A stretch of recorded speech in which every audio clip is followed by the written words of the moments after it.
witchcraft behavior. They get witchcraft behavior.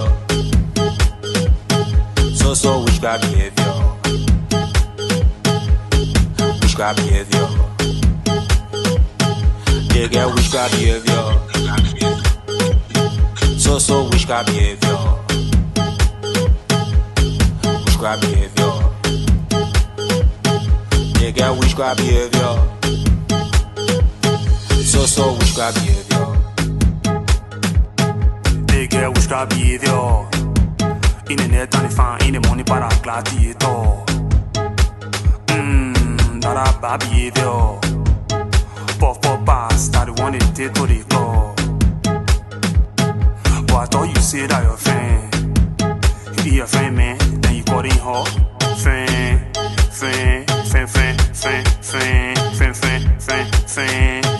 para witchcraft behavior.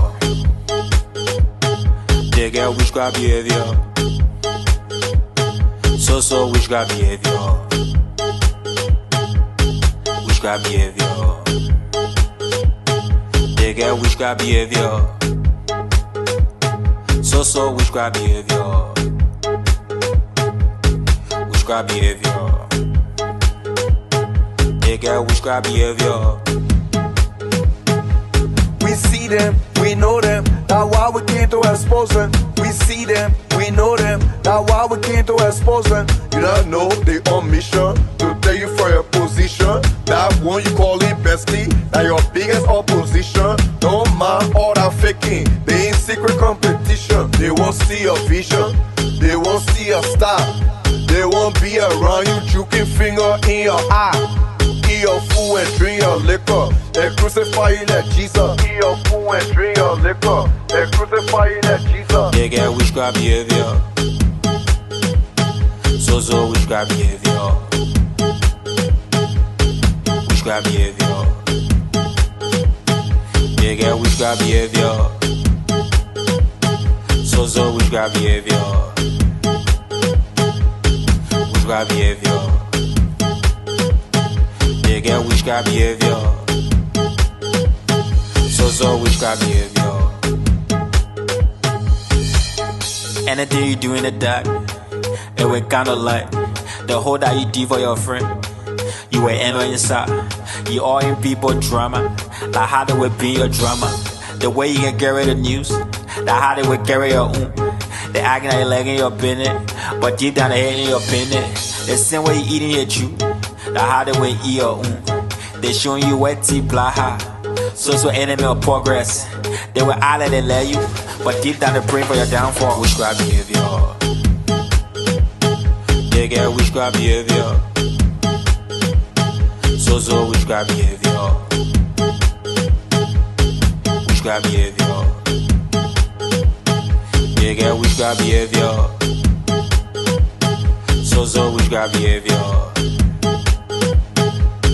Witchcraft behavior. They get witchcraft behavior. So witchcraft behavior.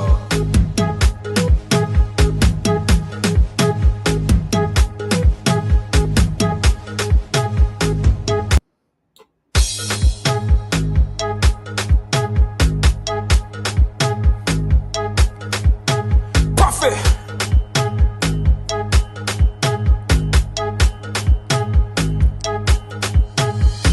Witchcraft behavior.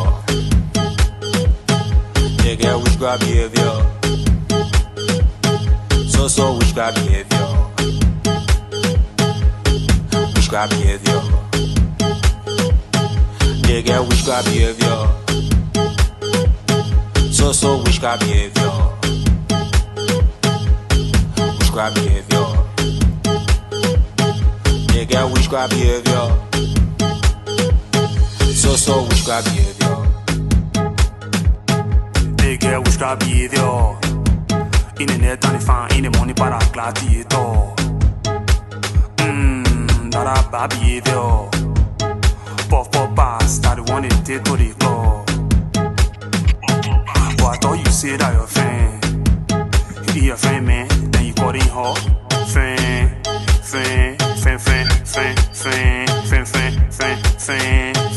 para Witchcraft behavior.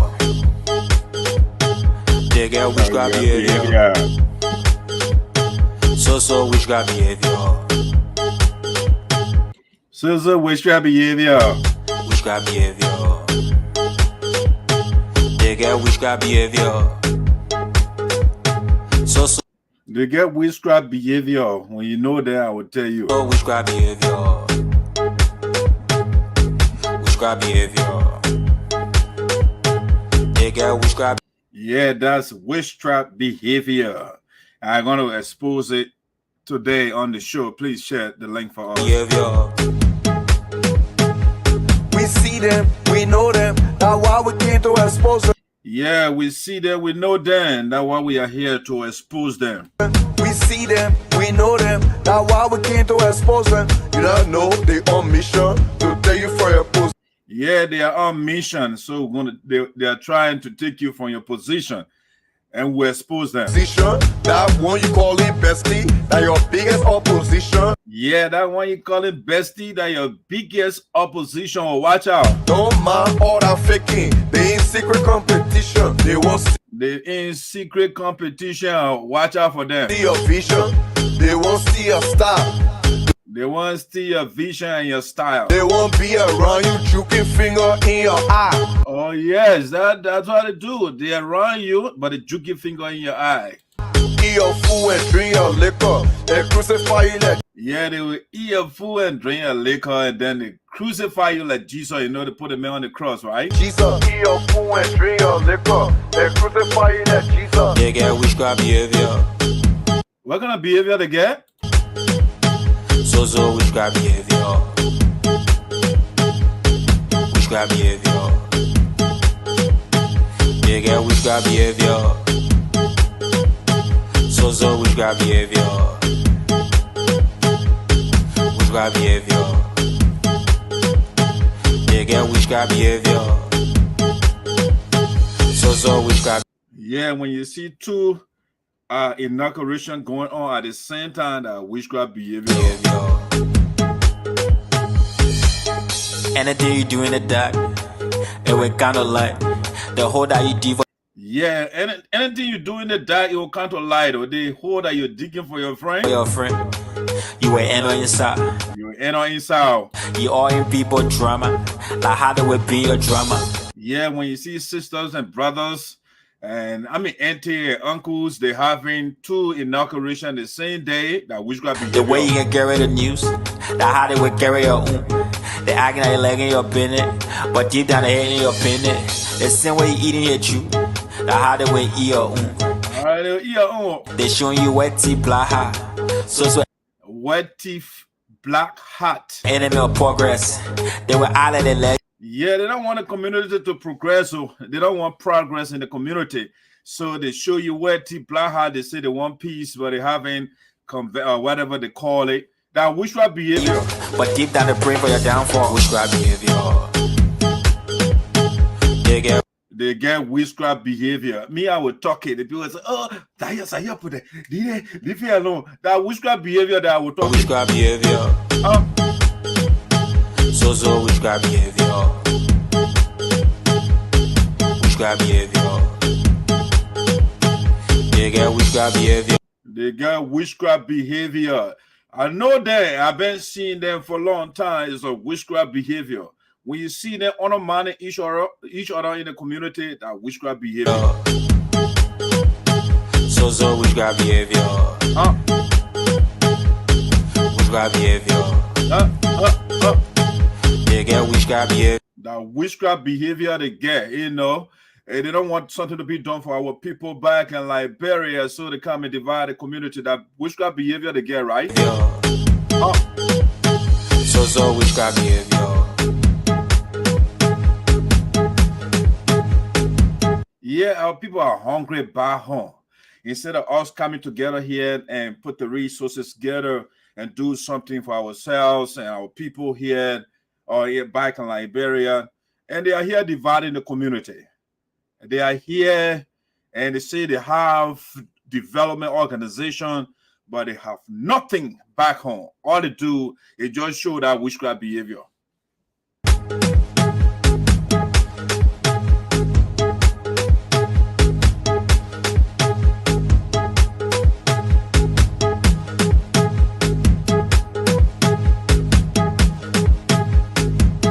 Yeah, Diamond in the Rock. The music is deep. It has a lot of things in it. And that's why I'm playing it. You are right.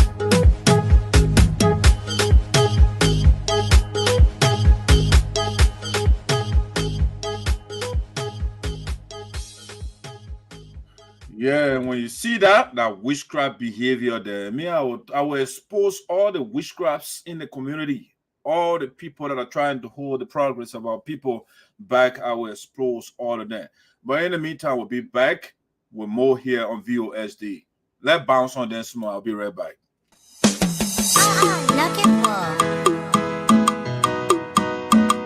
Eba, zona, zona, eba, zona, zona. Les parents si on play out. Les parents si on play out. Les parents si on play out. Les parents si on play out. Eh, I'm on bounce on you again. Again, I'm on bounce on you again. Again, I'm on bounce on you again. Again, I'm on bounce on you again. Zona, zona, eba, zona, zona.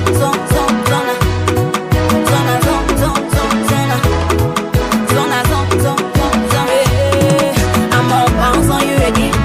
Again, I'm on bounce on you again. Again, I'm on bounce on you again. They want my life to be crawling. They say my life will be jogging.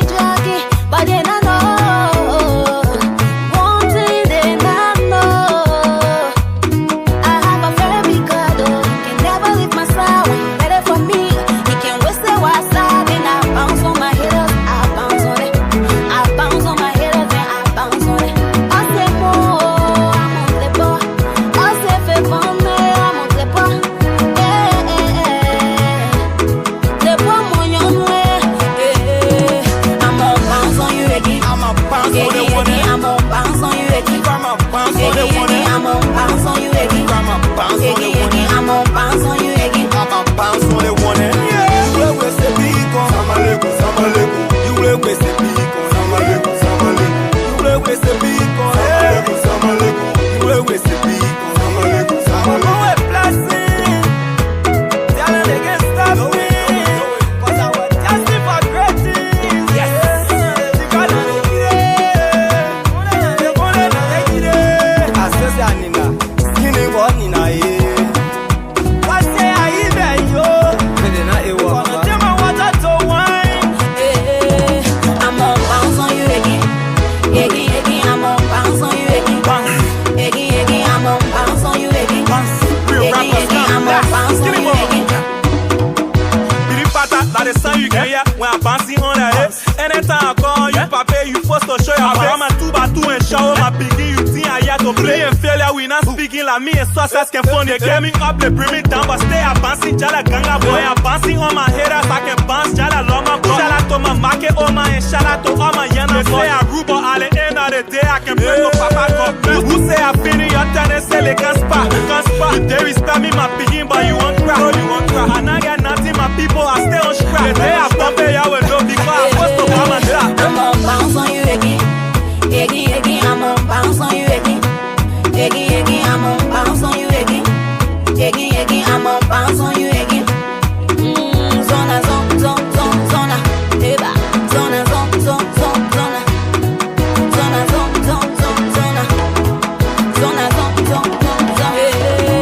I'm on bounce on you again. I'm on bounce on you again. I'm on bounce on you again.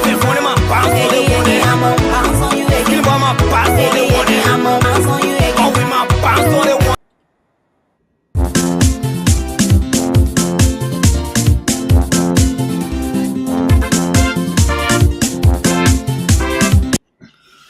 All right. The monkey got to calm down. We'll run the monkey down. All right, ladies and gentlemen, welcome to Voice of Sinoe in the Diaspora with Sarpo Dancers Association. Good evening, good afternoon, good morning, wherever you find yourself all around the world. This is Sinoe County premier platform, Voice of Sinoe. We're your host, Sarpo Dancers Association. We are training. We are live right now both on YouTube and Facebook. And so you can also please do us a favor. subscribe to our YouTube page. On YouTube is VOSD. Our voice is Sinoe in the Diaspora. This is our name. We changed it from Madison to VOSD. So please subscribe to that. And make sure when you join us to share the link with your friends as well. We will highly, highly appreciate you guys. Okay, let's get the show on the way here. Those that will join us, those that will follow the show later. They will watch and listen to the replay of the show. All right, let's see what we have for you first and foremost. Let me go in presentation mode here. I want to do first a shout out to my daughter, Prudence, who celebrated her birthday. And so I'd like to start the show with a happy birthday. Greetings to my daughter, Namalaewlue Prudence Freeman. Celebrated her 6th birth anniversary. Yesterday they had I think it was a little bit later, but something went on yesterday. I got a couple of friends around. She was excited. And so Prudence, Daddy loves you so much. Happy birthday to you. Wish you many more happy returns and the best that life has to offer. You are quite a bright little girl. You are listening to mommy and daddy. And so once you do that, you pay attention to your school, you're going to get the best from us. So again, enjoy your 6th birthday anniversary. Happy birthday to you. All right. From your sisters, your grandmom, and everybody else. I represent the people of Sinoe County included, because I am the spokesperson for the elders and the ancestors, the people of Sinoe County. All right, that's my daughter there. Let's start with birthday greetings. A shout out from her. All right, let's see what we have first that we want to talk about besides the birthday greetings. This one here, let me see. I can classify that as. I will put that in the breaking news room, so I'll be right back.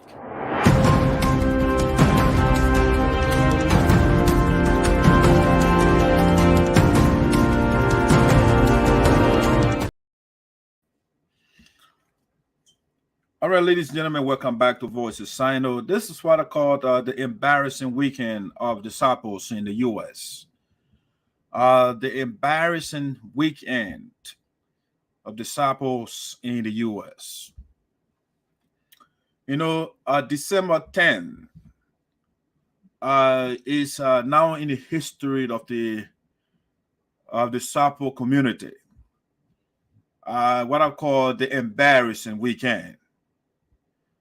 And that was the first time since I don't know when the Sarpo people came on Earth, but since the existence of the Sarpo people, that's the first time to see the Sarpo people having 2 programs the same day, the same time.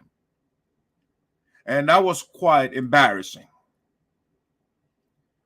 We can see for sure the animosity in the community, the hatred, the revenge, the retaliation within the Sarpo community.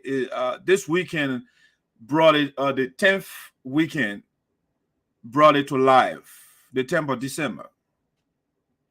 It made the division within the Sarpo community pervasive. It made it to be palpable. It made it to be visible, conspicuous. You can put all the words together. It was one of the most, I think, let me not say one. It is the embarrassing weekend within the existence of the Sarpo people.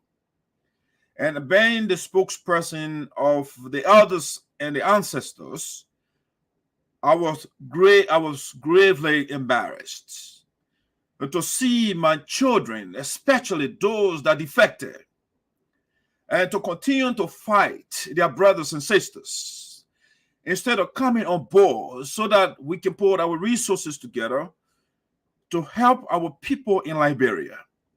But these guys, they will be fixated on confusion in the community. They know that the legitimate organization of the Sarpo people in America is one of the branches, the USAA Delaware Valley chapter, the organization that was established long time ago, one of the branches. The day of USAA Delaware Valley chapter inauguration, that's when the guys, they scheduled their divisive inauguration just to break the community apart, just to make sure that the community is further and further divided. And those of us who are against injustice, those of us that are fighting the ills within our society, when we see these things, they are happening, we will not be quiet. You know, people will say, oh, ignore those people. No, but these people, they got witchcraft behavior. And that's what I play that music. They are often no good. They can eat a burger in America. They can wake up in the morning and drink whatever beverage they want to drink. And they can have medical care whenever they are sick or when they are not sick. I mean, their children are going to good schools here. The libraries are all over the place. The children can go and adults can go there and read. But that is not the case with our people in Sinoe County. And that's why we established the organization USAA to help our people with the basic things that people are lavishing, they are wasting in the U.S.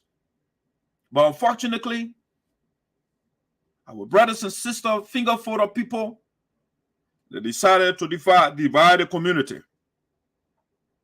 They decided to divide the community so that brothers and brothers will not speak.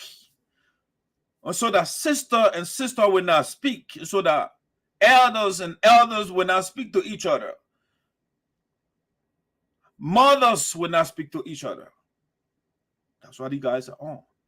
And so on the 10th, people that do not attend any activity in the community since the USAA was established, people that do not come to anything, they came from their divisive nooks and crannies all over the United States. And they converged on Philadelphia just to divide, to polarize the community. It's sad. I see them. Those that divided Moses P. Harris. Every organization that some of them they are participating in, those organizations have been divided. As a matter of fact, they are not together anymore. But these people, they have put themselves together into another cabal of division. And they are all over the place. And my own brothers and sisters, they came to my community, they came in my city. And I reached out to them.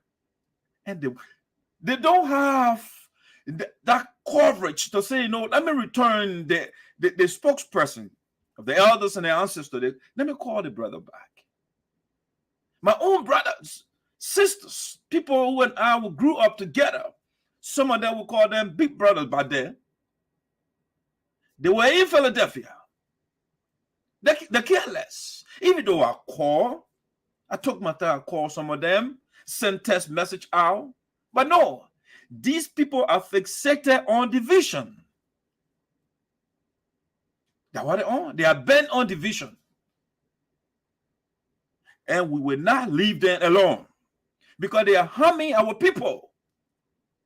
They are harming our people in Liberia. They are bogus organization that was established long time ago.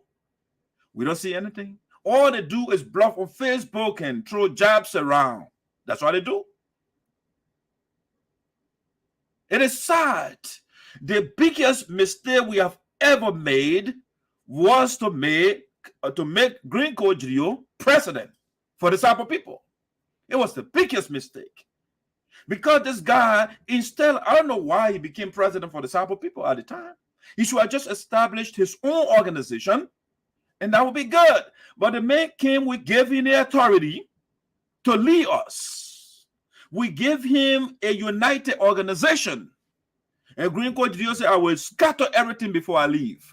I will put brother and brother together. I will put sister. I will put people against each other. That's what I'm going to do. That's the legacy I'm going to leave. That's what Green Code GGAA came to do in our community.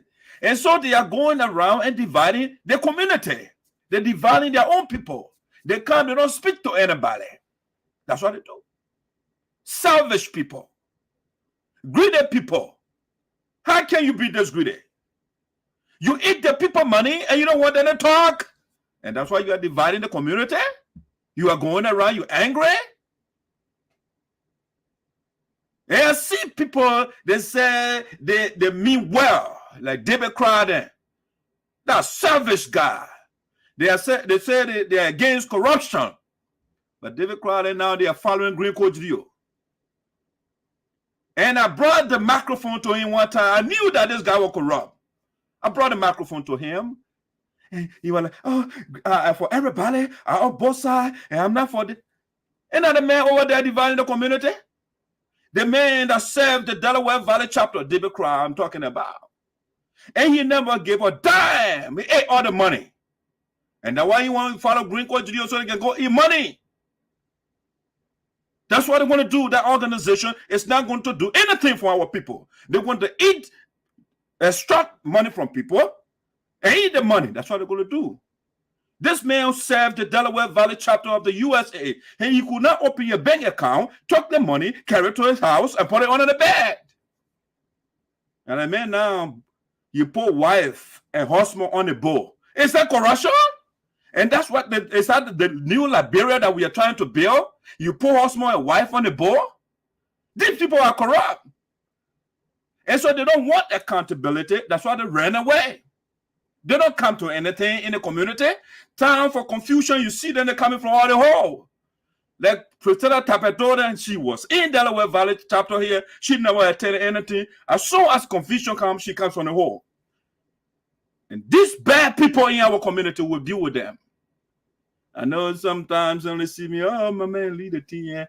No, because what you are doing, your children are doing well. Your family, they are doing well in the United States. But our people back home, they are being affected by the division you created. And that's our problem. Until you guys do that which is right, I'm not going to leave them alone. What sort of embarrassment you caused in this community? You left Philadelphia and Minnesota, all of them, they came. They printing T-shirts as though we do this thing when a convention time. That why people print T-shirts, then they do lapas and do all those things. The Delaware Valley chapter, all we did was send invitation out to people, and yes, still we raise more money, even though they harm our financial purse.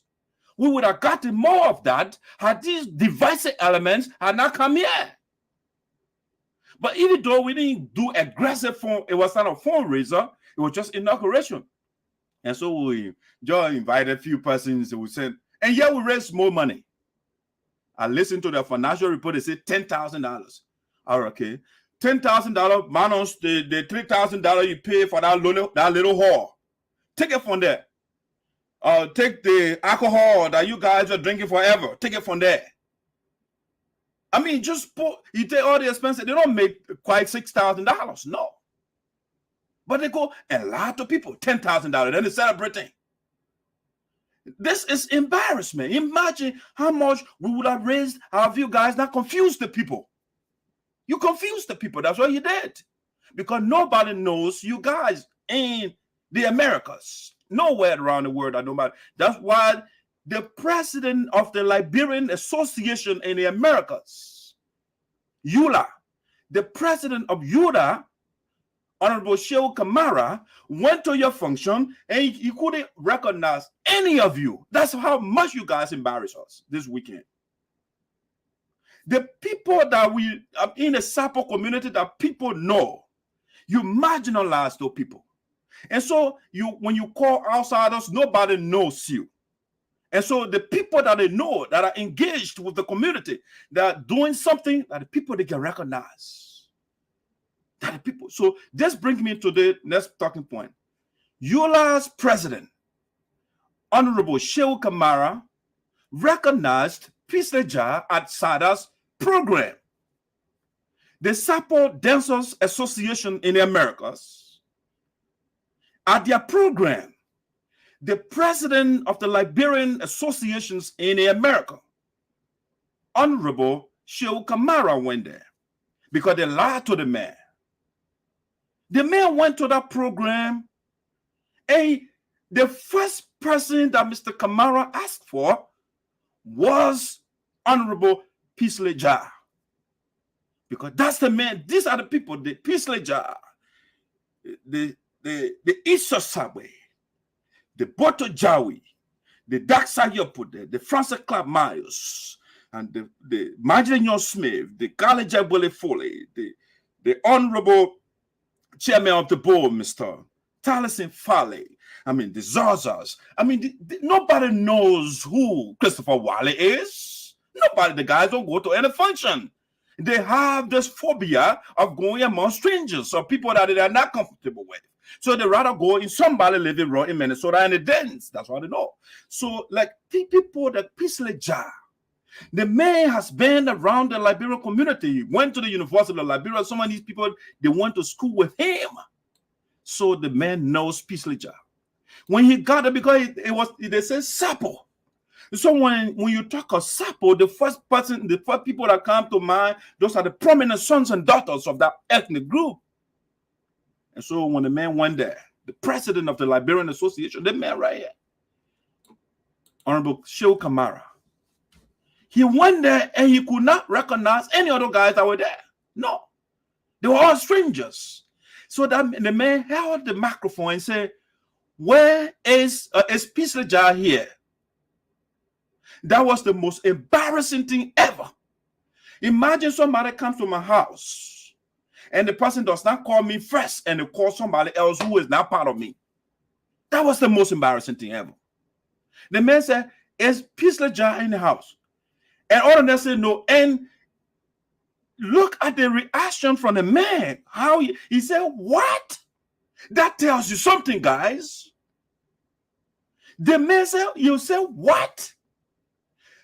These are the people when they talk about the Sarpo land, Peasley Jah, Talis Data Fallacy. I mean, I can go down the line. ESOTERIC, Boto Jawi, those people, Francis Clap Myers, these are the people that, I mean, come at least our community in the diaspora. They don't talk about green. Nobody knows green. When Joyce knows green, did you? Who knows Sam, whatever your name, the man who say, I'll not even dignify some of those things. I listen to the man's speech. I say, why these guys are embarrassing our community? The man saying giving speech. I was so embarrassed to be part of the Sarpo community when I saw what the guy did the weekend of the 10th. It was embarrassing. The leader of the Liberian people in the United States. The man went to your program. You fooled the man. You didn't tell him that you are not legitimate. And so the man went there. And the first person he asked for was a Kamara. This man right here. He said, "Where is Peasley Jah?" Because you are strangers. You don't go to any function, locally or nationally. You don't go to anything. But Peasley Jah, when you talk about ULAA, I mean, different activities in the community, these are the people they call. And these are the, I mean, Peasley Jah, guys, they're the face of the Sarpo people. But you went there and in front of the Liberian president, he said, "Oh, the man in North Korea." Excuse me, guys. And that was the embarrassing thing. And you know, you can take the man from the forest, but you can't take the forest from the man. And that's what the guys exhibited. They were embarrassing themselves, but they thought they were laughing at Peasley Jah. The man didn't call. I mean, come on. I was so embarrassed. When I saw that video, I will play the video so you can see the Liberian Association President, Honorable Shiwoh Kamara reaction when he said Peasley Jah wasn't around. So you can see the reaction of the man. I will play that video. That's how these guys were disgraced doing their own program. They were disgraced. The man did not say, "Where is Green Code video?" He didn't say, "Where is Joyce?" Because the people are unknown. when we talk about the intellectuals of our community, they don't call Green Judio. They don't call Joyce Young. Who call, I mean, Boys Young? Who want to call the people? And that's what the man said. Where is Peasley Jah? Where is the great man? My comrade at the University of Liberia that were brainstorming, where is the man? And the people over there, man, across the road. The man knocked. I said, what? Can you see the man embarrassing you? Can't you see? And I've been doing everything here to educate, to open their eyes, to educate my people, but they refused. And I'll continue to do that. I'm not going to leave these people. My people cannot be ignorant forever. No. What? Peasley should be held. We got to celebrate Peasley Jah there. They put us on the map. And somebody over there, they're looking up to Green Coat Video to go dance on Facebook. You see Peasley Jah doing those things? No. They say senior player don't suffer for Jesse. So Peasley Jah will be sitting down and people will be recognizing them whether they are around or not because the impact they made in the community, nationally or locally, internationally or otherwise. And the people here, they're talking about Sarpo becoming a legitimate tribe or ethnic group in Liberia, or if you like, having your own county. And we have the likes of Boise on in here, they're dividing their own community. Yes. Poor Ottawa all had their own, they can't say the dancing. They can't speak to their brothers and sisters because they're angry because somebody went after corruption. Corruption is killing our people in Liberia. And you are in the US, you stop money. People how earn money. And somebody talk about it and say, what are you talking about? You vex. You go create another organization. And people are coming to your program and they are not still recognizing you. Can you see you are being embarrassed? The people are making you to look like play a thing you are toy in the community. Nobody takes you seriously. The likes of what you call him? Mr. Mayor, Augustine Mayor, they're pender. That's what they call pendery. They are flip-floppers. They go so and go so because they don't want to take. You know what Dr. King said? A man who does not stand for something is not fit to live. You flip and fly, you put your foresaw, you put your foresaw. Nobody trusts you. So I understand the role that the former president of the Grand Judges Association was playing, the game you were playing, as you say. I know that I'm not going to all the details. No, I'm not going there. But I know the games you were playing. He tried to appease somebody on the other side. He tried to make the woman happy. I'm not going to call a name here. But I know what Manuel were doing. He goes so and pressing people. And they say they are green corruption. Yes. How can anybody in a right mind say you're against corruption? And we did the right thing. We went through the law, and the law said the people ate our community money. Don't use the people's name anymore. Give all their resources to them. And that was done. And somebody is still following such a man. And you will get on Facebook, I'm buying 500 acres of land in Liberia to build mansions for the Sarpo people. And we can't see anything. Nothing. Nothing we can see. But all they do here, they exploit money from people and they loot people money and they eat the money. And they don't want anybody to say a word. And I don't want to say a word, whether you like it or not. That's how you put the esoteric, the elder, the representative of the elders and elders. I will say something about it. You're doing your one, your pseudo peace. Yeah, we want peace. So y'all go for it. I don't want to expose the corrupt people in the community. They got witchcraft behavior. It is witchcraft behavior that will make somebody to come in my town, speak to me. And I call you, I reach out to you, I send text messages, and you are just dancing on Facebook, and people coming to your program, eminent people. ULAA produced president, right? The charter of Hawaii Liberia, he was the president of ULAA before. This man is the president of the Liberian organization in America. And the first person he asked for when he got to the program, that Peasley Jah. It doesn't tell you something. What does it say to you? Sarpo people. They say the prophet is not respected at home. And that's what we are seeing. But Peasley Jah, somehow we are around. We respect you guys. We are standing on your shoulder. We make sure we build on what you guys tap or what you started. And though inimical forces, we will deal with them because they are trying to make us to be irrelevant. And why you guys are making you relevant. I was so proud when the leader of the Liberian community can go there and call somebody and say, where is Peasley Jah? It makes me to feel good. But the people then say, oh, the man in North Korea. I said, what? You serious? You serious? The brain of the community, people are recognizing it, and he said, oh, the man in North Korea. But the man doesn't know you. He is a leader. That's why he was just there. But while I was talking to regular, when you just walk over there and say, no, this place is not for me because I was fooled. I was fooled to come here. They don't tell people the truth. Anyway, let me play the man in his own words so you can hear the reaction, so you can see the reaction of Mr. Kamara when he asked for Peasley Jah and Peasley wasn't there. So you can see the reaction for yourself. Don't take it from me. Don't take it from me. You see, when something for you, no matter what the enemies do or the enemies do, it can't change anything. When it is for you, it is for you. In Liberian, we know we can say, seek ye for fair, what for you shall see your face. So what are you envy Peasley Jah? The people will recognize the man.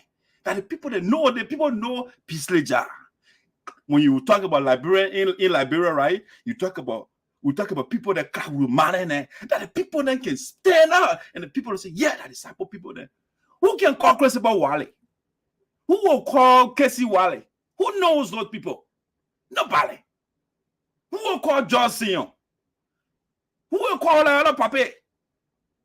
Who will John corrupt people? He will not tell the people to do the right thing. Mr. Mayson will John corrupt children. They ate $90,000 of the Sarpo people money. And Mayson said, that's the right thing to do. And somebody will say, Doc, you're going to leave it. No, I'm not going to leave it. The right thing must be done at all times. And the people have record. They said Mr. Mayson was a minister at whatever position he had at the Minister of Education in Liberia.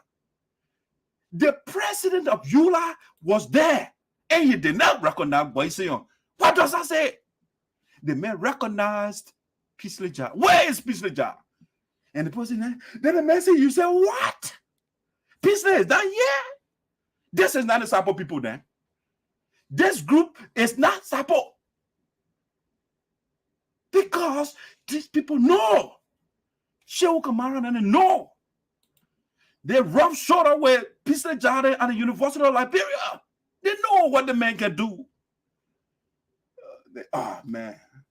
I've not been so embarrassed than the 10th of the weekend, what I call the embarrassing weekend of the Sarpo people.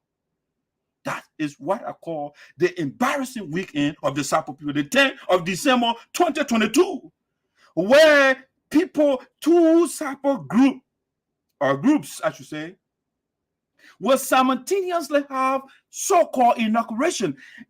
And the defectors will be, that's embarrassment to us as a Sarpo people. That's embarrassment. It's the greatest embarrassment the spokesperson has ever witnessed. Me, Dr. Yopode, and my people had two programs the same day. And the other people get 5 human beings and go there. And they won't get some kind of relevance. So they fool the Liberian leader, the Liberian Association leader. He went there. And what he could do was, where is Peasley Jah? He doesn't say, where is Mayson? He doesn't know Mayson. No. Mayson is unknown. Green Julio is unknown. They couldn't. Who knows that man? Who knows the man? We're talking about Francis Clark Myers. That the people they were talking about. Khalid Jagbele. That the people that you're talking about. We're talking about Dr. Fale. Peasley Jah.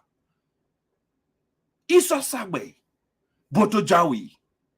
You want me to keep going on? You want me to go on? These are the people that hold our community in the diaspora here. I can call the great people then. The list goes on and on. But people there, they are on there, the people, strangers are elevating or they are celebrating our children, our great eminent sons and daughters. And the guys then they say, you know what, a prophet is not respected, and we're not respecting people. What? You serious? I the one will make you to know the importance of your people. Yes. It's not going in dressing your living room, you're dancing all day. That's what you're talking about?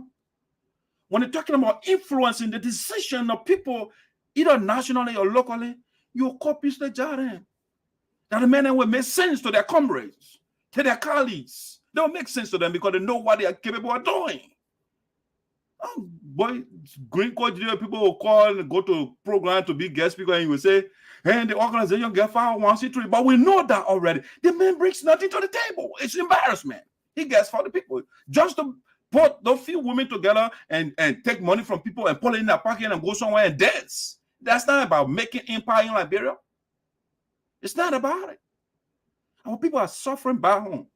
When I see some of the images, Green Court himself went to Kabade. He went to Pinetown where he was born. And the boy saw the hospital. This boy saw the condition of the hospital in Pinetown where he was born. And the man carried 7,000 United States dollars in his pocket. And he didn't buy one bottle of Tylenol for our people. But he said, I care for them. Yes, that the people, somebody will follow. People are dying. And you went to the medical, and Christopher Wilder said, oh, the dispensary, no one bottle here. And they don't buy nothing. But they said they care for the people. And Peasley Jah are doing something. They are lobbying, they are writing proposals all over the place so that we can attract fundings to help our people back home. And the people are recognizing the man, and they say, oh, the man in North Korea, the man across the road. I said, what? These guys, they are geographically in America, but psychologically, they are in the forest. They are thinking backwards. You try to disparage your own brother in front of a stranger, and the man is celebrating the man in front of you, asking for you. Where is Peasley Jah? Now, what the president said.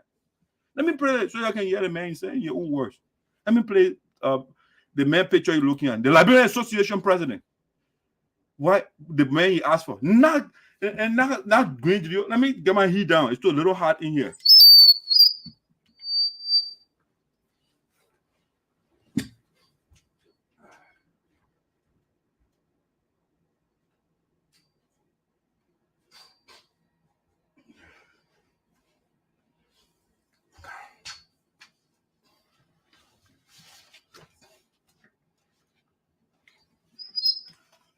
Let's play the Liberian Association president so you can listen to him. Only the reaction, you must pay attention to the reaction of the man. When you ask for Peasley Jah, and people say, he's not here. What? And the man said, you say what?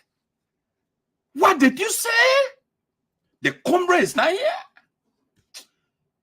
What is Sarpo doing? I mean, let me play that video so you can see it. Let me play that video for you.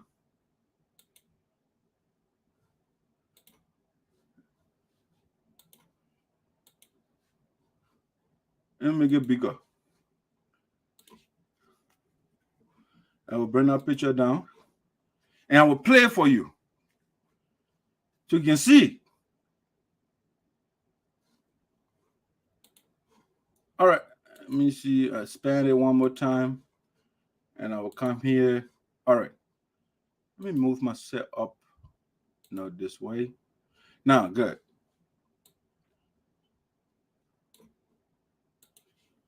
All right, let me play that so you can hear so you can gauge the man's reaction. Yes, people.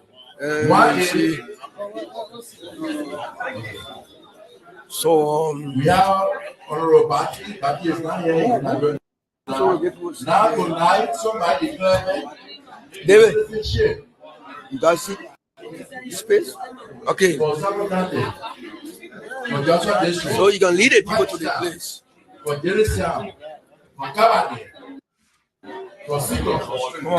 Yeah, he leading you. I want you to come to the podium now to say what you have to say.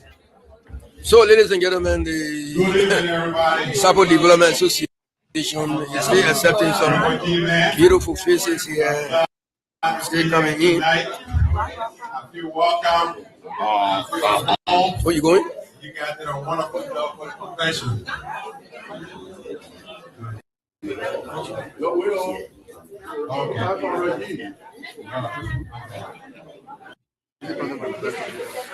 All right.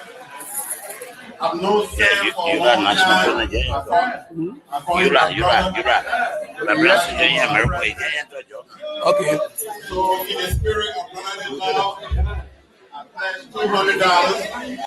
Let me We are the move the ball a little. Wherever we from.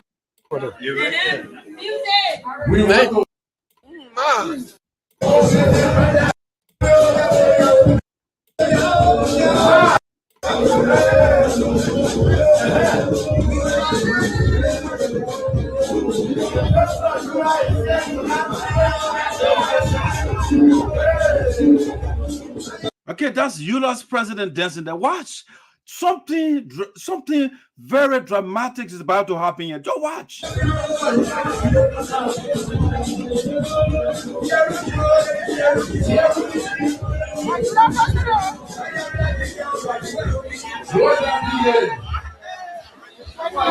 ladies and gentlemen, that we are still going ahead. This song that was inside, they said there's no way that leper was born here.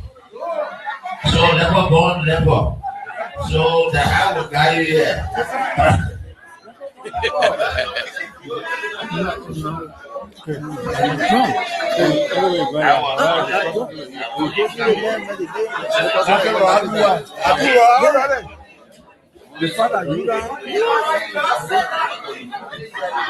Hello. Hello, Sarpo people. Let me just ask all of you. Is Peasley Jah in the hall tonight? No. Listen to that question. Is Peasley Jah in the house tonight? Let me put myself in. Is Peasley Jah in the house tonight?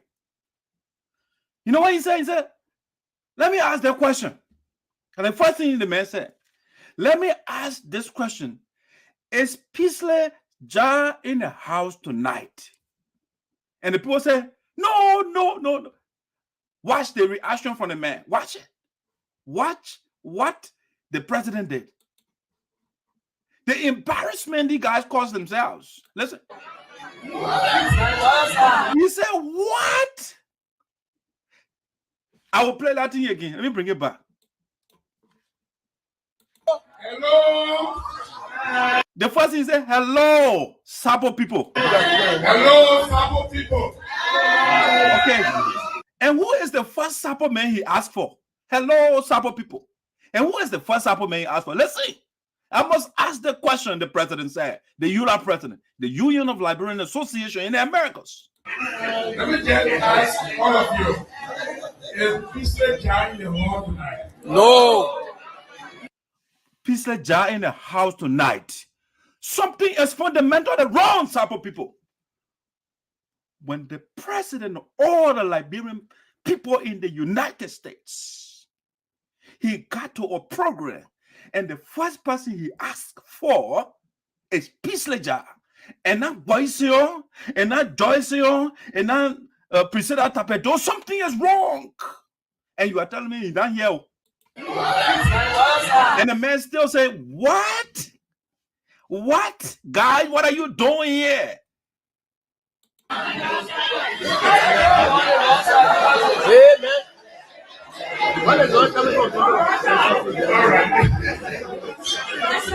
You see, so the man's a leader and say, okay, I understand what's going on now. I got it. Something is not right here. But he's a leader. He's the leader for all the Liberian people in the U.S. And so he was compelled, he was forced to say, you know what, let me comport myself. I know even though this is not, something is fundamentally wrong here. But I get how to say something. And whatever he says is not important right now. What is important is the embarrassment that was inflicted upon the Sarpo Dancers Association in Americas. That's why it's important. Your eminent son, you marginalized the man. As a consequence, the people, the leaders in the diaspora, they know, the Sarpo people that they know, the man was shocked. He was confounded. He was discombobulated. I mean, you can put all the words together and say, what is wrong here? I was compelled, or maybe I was bamboozled to come here, or I was cajoled by somebody. Somebody told a lie. You know what? The man said, what? Because he knows, Peasley Jah, they're having something, and that's what I'm going there for. It's not because Green Code Dio, because the man does not know who Green Code Dio is. He does not know who Boyce is. No. We're talking about Peasley Jah that work on documents. He was a secretary, as a matter of fact, to Mr. Shiwoh Kamara, this man. The man, so letter man, when he writes the English language, it's flawless. That's the people we're talking about. And I have been trying to open the eyes of my people. They just don't see. And I want your man, Jesus, again. They get eyes, but they can't see. They're blind. And get the third eye. I say, guys, you got those physical optical balls. Do things, but you can't see. Something is wrong. Anyway, I want to just close this segment by saying, Mr. Peasley Jah, I am so proud of your involvement in the community. And I enjoy your kitchen. No, now I enjoy your living room. But you mingle with other Liberians. You make sense to them. And so because of that, they recognize you. That's what I want. My children of Sinoe County, I want when you get in an environment, let other people recognize you. Not for bad things, but good things. And Mr. Jah was recognized for good things, for involvement and participation and contribution of ideas and creating different organizations and writing documents and doing different things in the community. That's what we're talking about. So, Mr. Jah, when the guys in, can I give you a flower? I gave you a flower while you are still alive. You earn my respect. You got my admiration. For the Liberian Association to recognize you, to the people that don't recognize you. The man, that small clout, C-L-O-U-T, that small clout the man has. And the man recognizes your son. And he said, oh, he across the road and North Korea. Shameless people. Shameless people. You kind of put your brother down and people are recognizing him. You put him down in front of, come on, guys. The hatred has permeated every part of your body to the point where you can't think correctly. It's sad to our people. Anyway, we want to say thanks to the Liberian leader for acknowledging at least the little work that Mr. Peasley Jah has been doing over the years. You know, even though the guys, they fooled the president and to go to the wrong place. And that's what I mean. We could have generated a lot of resources. Now, why didn't the president even get down? Because he knows that the guys were fictitious people. They're fake people. I had a man come over there to USA program. He would have made a donation, but he didn't get anything. He said, no, the people, they don't have Peasley Jah. Why am I going to give my money to them? No, I can do that. I cannot. I was just getting them words. Because they are fake group. And they are money cabal, fake and conspiratorial group. That's what they are. Anyway, let's transition to something else, some VOSD. Welcome if you are just joining us.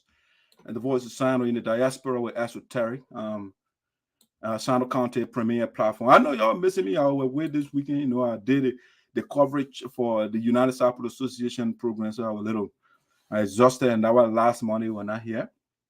But we are not going anywhere. We are here to stay. Until my house, and the house is called the Sarpo house. When all the children in my house, when they start acting correctly, then we'll be fine. But once they continue to exhibit this unintelligent attitude, I will be here. Because the job of the parent is to discipline the children and not to spoil them. I agree with the Bible. You spare the rod, you spoil the child. And I will not ruin my children. No, I will not. I will not allow them to ruin themselves. I'm sitting here. No, I'm not going to be acting at the biblical God and say, oh, Satan, go test my children. No, if Satan can, will deal with Satan. Yes. I'm not going to sit down and say, oh, I have faith in my children and, nobody can fool them. No. If I know that you are more sophisticated than my children, I will not put you. You got to put people that are even that got the same intellectual prowess together. You put them, now you get other person get PhD and other person you get high school diploma and you put them together. No, they are incompatible. That's what both men will say. And so when I look at Satan in the midst of the people, I will go there. Because the elders and the ancestors, they give me the knowledge. They say, that's how you put there. Protect my children. Speak for them. When they go wrong, you deal with them. When they do the right thing, you give them praises. Give them the panegyric, the encomia. And that's what exactly I've been doing. All right, let's go to the next thing we want to talk about on VOSD today. That embarrassment. And the guys cause her. A big embarrassment. Now, what I say, the embarrassing weekend of the Sarpos in the U.S. And why you're so over there? All right, let's go to the next thing that I want to talk about here. The next thing on VOSD here today, we'll go to Sinoe County, and so I'll be right back to breaking news.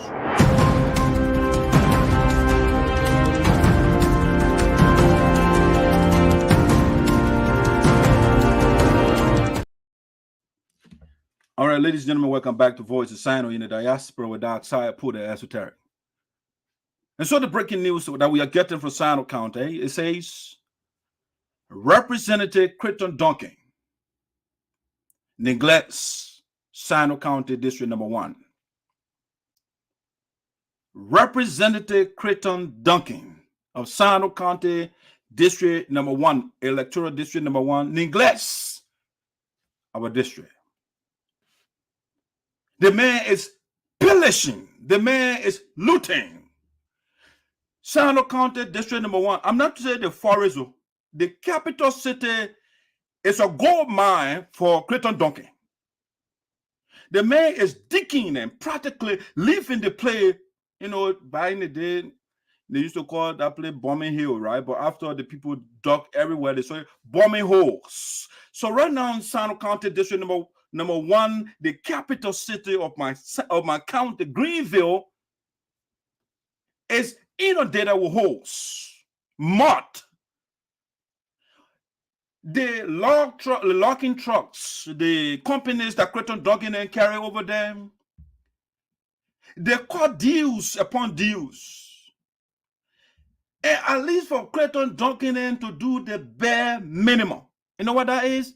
At least build the rules that the logging trucks they will drive on to extract our resources. At least build those rules. No, but Crayton Duncan said no. I want 12%. That's all I'm concerned about. The company can take the rest. So District Number 1, when you see the capital city, the place where the people can be celebrating Crayton Duncan. When you see District Number 1, the man who is the representative for 6 solid years, or should I say almost 6 solid years, and who has no one single bill to his credit. The man wants to be our senator. And he has nothing in District Number 1 that he can show to us. If you look at the cliche, I call it the legislative cliche, the oversight, representation, lawmaking, Crayton Duncan has no accomplishment in all rural areas. By the way, who is Crayton Duncan? You don't know. All right. I'll show you. You don't know Crayton Duncan? I'll show the man to you. This is Crayton Duncan right here. He's the lawmaker of my county, Electoral District Number 1, Sinoe County. That's the man that replaced, who was the lawmaker by then that time? In District Number 1? I know. Number slow. No, in District Number 1. I can't remember. No, I think it's Mr. Kamara, Jefferson Kamara. Yeah. He replaced Jefferson Kamara. But Crayton Duncan is a disaster to Sinoe County. And I have told you over and over again, some of these American Liberians, they don't mean well for our country. If these people can loot the country for 133 years and they can't build school, we don't have university in Sinoe County, why would you want to give Crayton Duncan a representative position? Why? For 133 years, Sinoe can boast of one community college. No, none. Even though Sinoe County has everything, they got the Alfred Ross Port of Greenville. Millions of dollars. They couldn't build high school. Nothing for our children. Nothing.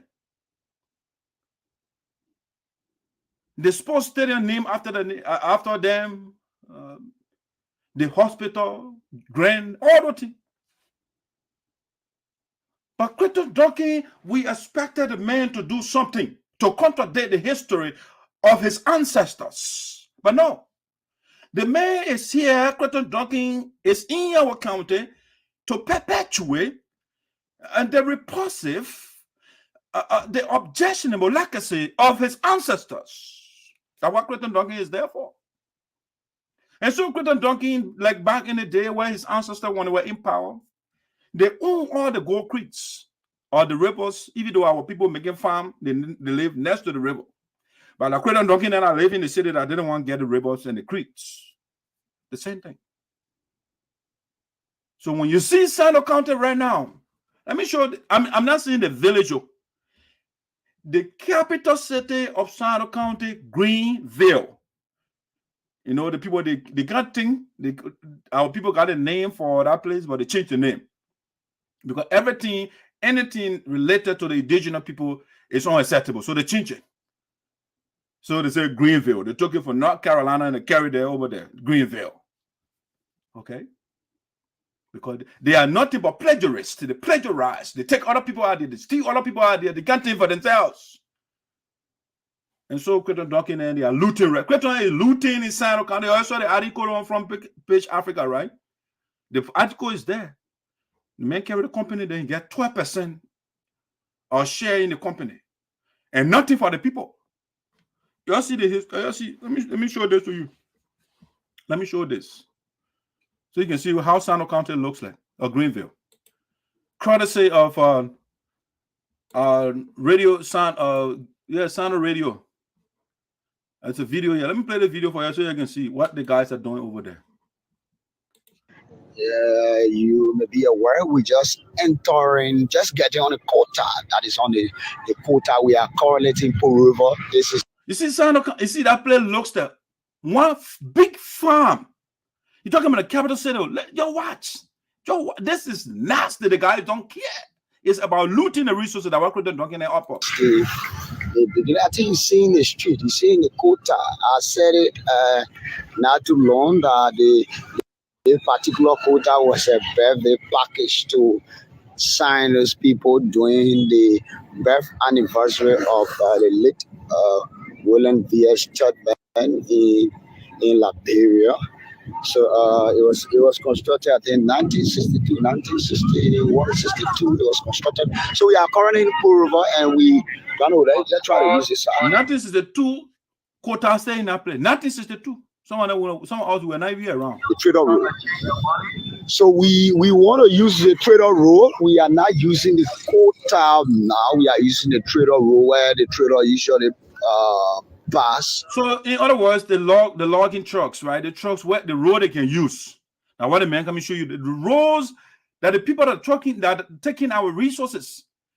The road they use in their vehicles. Because Crayton Duncan does not care to advocate for the people. So he's saying, no, once I get my 12% share, what are the roads I build, what are the people get schools, nothing.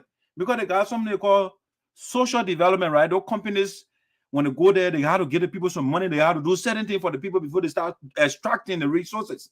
But no, Crayton Duncan said when you get 12, once you get my 12% share, I'm good to go. Whether you build something, I don't care. My children are going to go to school. They are not in Liberia. I can go to a hospital anytime. I can fly out of the country. I don't care. Yeah, this is the road we are going to use. So there's a quota. The quota, you see the burning there? The burning in. This is Pool River. Some of you who were in Sinoe or Sanodians, I think you know the area. So we're using the trader road. We are using the trader road. Some mechanism they are putting in place to handle such situation. Look at the roads. Look at the road in Sinoe County. The capital city, not in a village. No, this is not in government camp. This is not in Diambo. This is not in Nidwabo. No, this is not in Tayozon. No, this is in the capital city of Sinoe County, the third original county in the Republic of Liberia, the capital city. And who is representing this area is Crayton Duncan. This man right here, Crayton Duncan, is the one that represents for almost 6 years. He has been representing the place, and the people for 6 years they have been extracting the resources, but they can't build the roads. Look up, your watch. You can see now easily for that we are currently working. Grando pass the back here. Let me move it forward. Man, I don't know what else things are ongoing, but for me,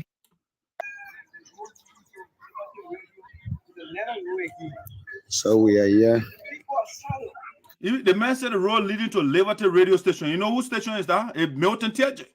All of them, they eat the money. They can't even tell the company to build the roads. No. I mean, it's just euphemistic language. Should say Liberty Radio. No, it's tyrannical radio station. Nobody else can go there but tell you people there. All right. It's also called Radio Kigali. They use that radio station to preach tribal listen 24/7 in Sinoe County. That's what they do. It is about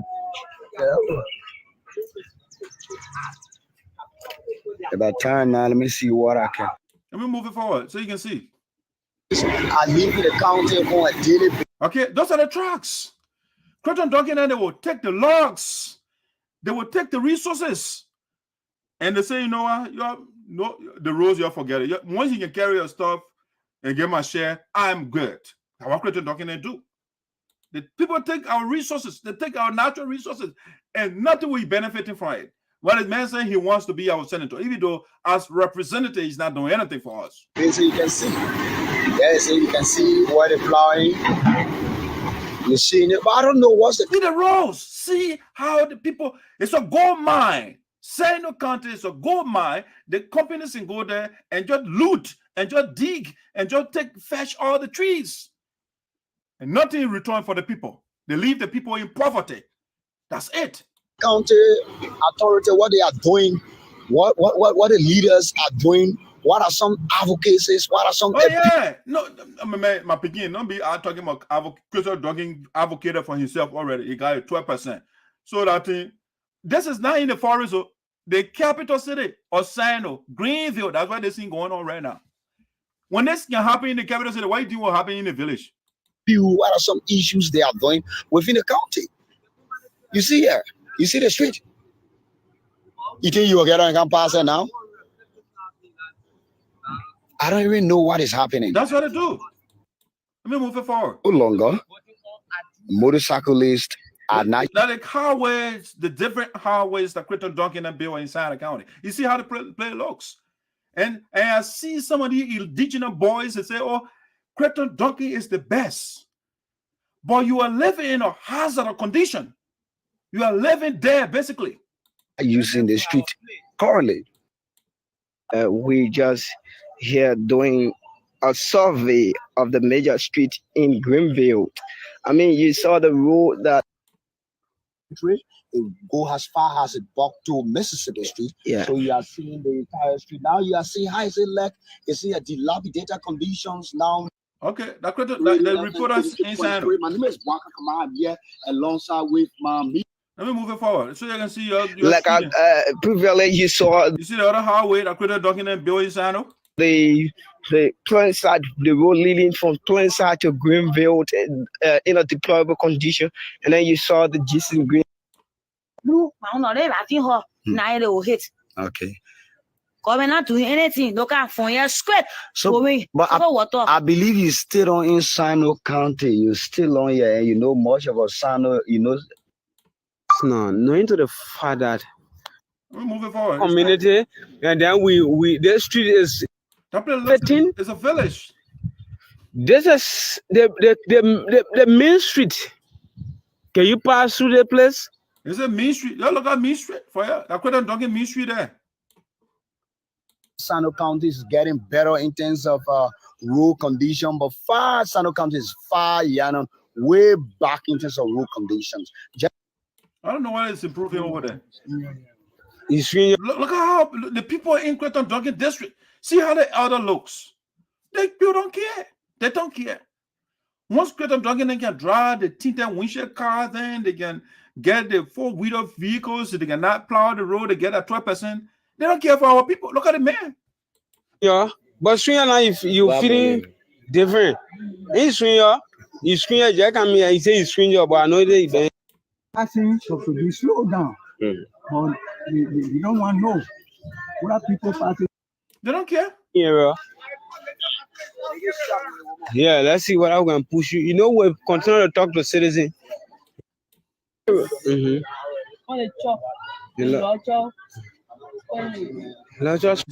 look at a fine lady, beautiful lady, but she got all by force because of poverty. The people don't care. They don't care for the people. I would say that country that has all the resources, and the people, the population, are less than 6 million people, and the people are suffering. And they say we got representatives in the Capitol building. We got leaders.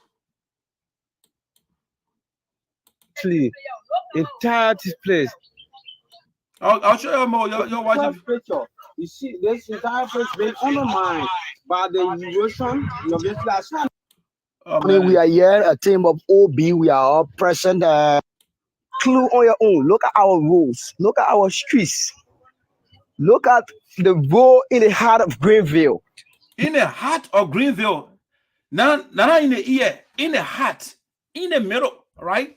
Now in the middle part. Not in the nose. In the middle. In the heart of Greenville. Make your own conclusion. Make your own conclusion from here. Is Crayton Duncan representing us? Maybe if you think this is okay, yes, then 2023, go for him. Draw your own analysis as to whether this area look like a Paris. These people, the company got billions of dollars. They live in all they go there to use Sinoe County as the gold mine, dig all the resources. Excuse me, guys. They dig all the resources and they leave the place. They don't care for the people. Because they don't care. They get a share already. Oh man, you're going. They leave those country people. That some of our leaders says Greenville is like Paris.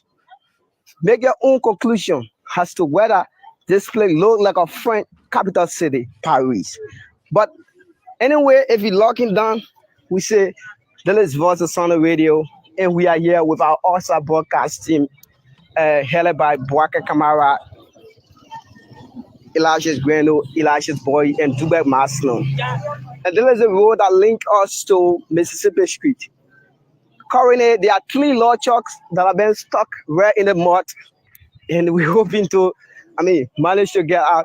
But I hope it's stop right, and it's stop everyone. Oh yeah, now in the capital city of Sinoe, you see all these things. Crayton Duncan, they don't care. They will come to America, are building bus stop. All right, now the bus stop running, you see there. Going to school right now, why are you? Yes. And stop here? Yes. Yeah. Yes.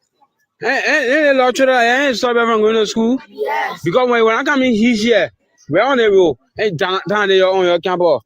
But I hear you can look at right? So you want them more fit. And when you find out, you see those children over there, Crayton Duncan children are not among them. No, they somewhere in a nice place. They get air conditioner, but our children over there, the Crayton Duncan, they don't care. Those guys don't care. And I have been telling you guys over and over, y'all elect Zaza, y'all be fine. But you don't want to listen to me. Y'all go campaign for Crayton Duncan. The rule. So your shoe and everything, so it can be. People are making time we are suffering. As you can see from that junction, Only a full truck for if I'm mistaken, week before last or 3 weeks ago, one of the GVR pump truck fall on there. Then yesterday, or day before yesterday again, one of the Lord truck hit there. But normally when they're doing it, when we're talking, nobody there even come to our aid. Yeah, nobody listens to the people. Nobody listens, including the representative of Crayton Duncan, who is called a foreign lawman. He lives out of the country. He doesn't know. He goes there, go in different hotels, strike a deal with those companies, get his share, and the people can go dig. They can go loot. So we're getting our local county authorities. They look for me, see how best they can rescue me, the difficult people. The students are all here watching the movement. They abandon classes. All school activities have been. No, not Crayton Duncan during the guy abandon classes. No, they can't. You can't. That is not applicable to the children of Crayton Duncan, the representative of District Number 1, Sinoe County, the capital city. I'm talking about the capital city. Imagine when the capital looks like this. You just use your imagination how the rest of the county will be, the villages. Photo hole. You see the student for If you want to concern about the log, one of the logs, that's it. That the tree is all about is capitalism. Capitalism is about profit. It's about getting money. They don't care about the people. No. They make a squeeze right here. Now, your grandfather. The man passing, escaping. Yeah. The man escaping. Fast. He's escaping. He's escaping because because they have, you want to escape to the public. Yeah, they have another truck on the right hand side. So you see the one. Watching. You want to now? Ain't seen the student here. Any moment, all the people here will die. Any moment from here. People that are death trap, you're right about it. You're right. They don't care. I mean, they buy road medicine and they can be singing for in Liberia. You know, I'm not going to the national level. I'm dealing with a man that represents my county, District Number 1. What is Crayton Duncan doing? You see the one? They want coming hitch right here. Talking about the why they want hitch. Not talking about the why they want hitch. Now you see that they controlling him. Just look at the 2 straw heads. Look at the 2 large straw heads. How can you find it? Hello, student, please move. We don't want accident. Student, please move. Go home. We beg you. We don't want accident. You see that turning board? All right, guys. I just wanted to show you what Crayton Duncan is doing in Sinoe County. They are now working for the people. Crayton Duncan is not doing nothing. If you want to support this man, 2023 is up to you. Crayton Duncan is not in your interest. It's clear from the road condition in the county. If you got his share, 12% share. I showed the article the other day, read the article. You see what Crayton Duncan doing. There's another article where the children that work for him, and he says he's not paying them. So 2023, you are at liberty to vote for Crayton Duncan. It's up to you. But if I were you, I would say vote for this man. You stand a better chance of improving. Okay? Vote for Zaza, because Zaza is the one that gave us telecommunication in his district. Nobody, for all the years that Crayton Duncan and their ancestors were in power, we never had telecommunication towers in the place for our people to get. I'm talking about this. I'm not talking just by mouth, right? It's visible. The man advocated when he became lawmaker. The people now, they can receive telephone calls. He built schools in the place. He has inspected one of his schools here. I mean, a lot the man has been doing for the people. We got a community college, something that Crayton Duncan can do. For 133 years, we have a community college through the Air Force, Zaza, and other lawmakers, you know. But Crayton Duncan for 6 years, we can't see anything. And so Zaza is the best choice. If you want the other man who's sponsoring rape law to make rape the law of the land, it's up to you. The man who is taking people car, you know, he got all they can put $30,000 in the budget, but he's still taking people car. It's up to you. But the three of them, the best. This one, who is the representative for District Number 1, whose district I just showed you, and nothing good is going on over there. This man, who was declared guilty for corruption, or this man who made us to have a community college in Sinoe County right now, and people to have our children to have schools in Sinoe County. All right, it's up to you. The decision is totally yours. So now let's go to something else on VOSD today. Let's go to something else that I want to talk about. All right, let's leave Sinoe County. We are out. Let's come back to the U.S. Let's come back to the United States and talk about. Let me go on quick commercial. I will be right back. Let me check something out. I'll be right back.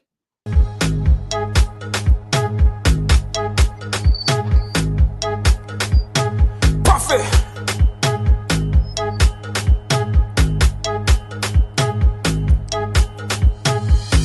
Witchcraft behavior. Yeah, girl, witchcraft behavior. So witchcraft behavior. Witchcraft behavior. Yeah, girl, witchcraft behavior. So witchcraft behavior. Witchcraft behavior. Yeah, girl, witchcraft behavior. So witchcraft behavior. They get witchcraft behavior. In the net and the fan, in the money para gladiator. That a bad behavior. Puff pass, that the one they take to the core. But I thought you said that your friend. You be your friend, man. Then you call him hot. Friend,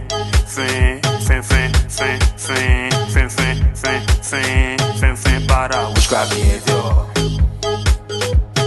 They get witchcraft behavior. So witchcraft behavior. Witchcraft behavior. They get witchcraft behavior.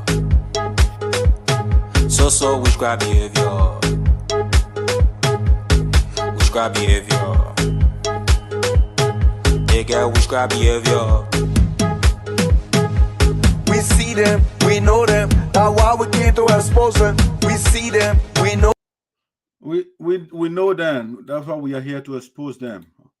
Welcome back, guys, to VOSD.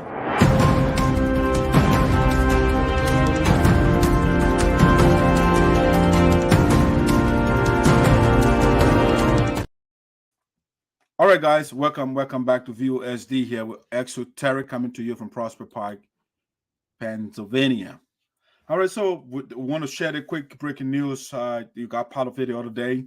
President Mayson Togbah, all right, inauguration shut down Philadelphia. President Mayson Togbah. Mayson Togbah's inauguration shut down Philadelphia. We just want to do a little bit. And so that I just show you from the beginning. We'll go to a little bit before we leave. We'll have to go into granular politics a little bit. And so if you are interested in granular politics, you got to share the link and tag other people that can be part of the program, because we're going to expose, because that's what we do. We look at the documents and we look at people's eligibility. When somebody caught the corners, we expose you. So granular politics is next, but let's deal with USAA right now. The Delaware Valley chapter, the president this weekend, last weekend, I should say, Mayson Togbah. But before I go into that, let me quickly give you this quick reminder, right? This right here, there's the advisor, one of the advisors to President Myers, Mr. Claudio Mane, right? His wedding is coming up. So we want you to save the date, July the 8th, 2023. Save that date. If for Claudio Mane and his wife, beautiful Kay, and Claudio Mane they will shut down America literally. So save the date for July the 8th, 2023. All right. Des Moines, Iowa will be shut down, including the U.S. That a couple year, at a couple of the year 2023. If you miss July wedding, then you are missing something important. Because when Claudio Mane is doing it, Mr. Claudio Mane, when he is getting married, when he's doing anything, he doesn't joke with it. He posting all 100%. All right. And one of the spokespersons for the Sarpo people. All right. And the people then, when you're talking about the Sarpo land, are the people they can consult. and the people they can ask for. And now the other people that can't be dancing whole day. But save the date. July the 8th, 2023 is the date for Tina and Clara Romani. They are doing it right. Okay. That's the commercial that I just wanted to share with you quickly. Let me see what else here that maybe I have something to advertise quickly. Yeah, I just showed you the truck just now. You see one of the in Sinoe County, the capital city, Greenville, right? One of the trucks, the logging trucks, they flip over there, you know, everything. They don't care for the roads. It's all about the logs that one of the guys said.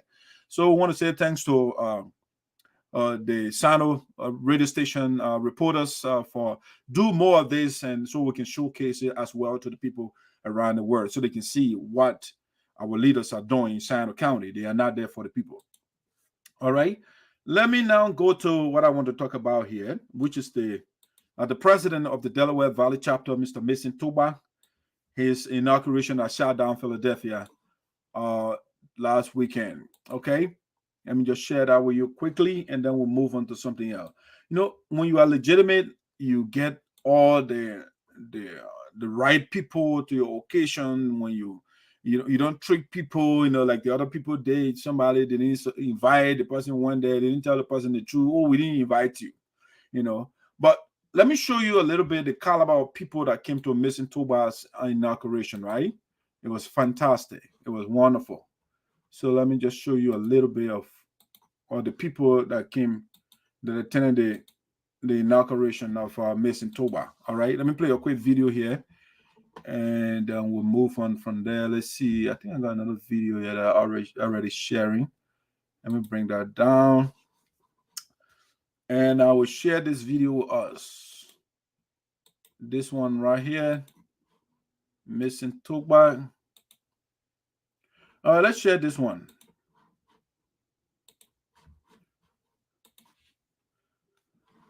All right, so you see the caliber of people that came to Mayson Togbah's inauguration. You're talking about a presidential aspirant for the Republic of Liberia, Honorable Councillor Joan Gungolo.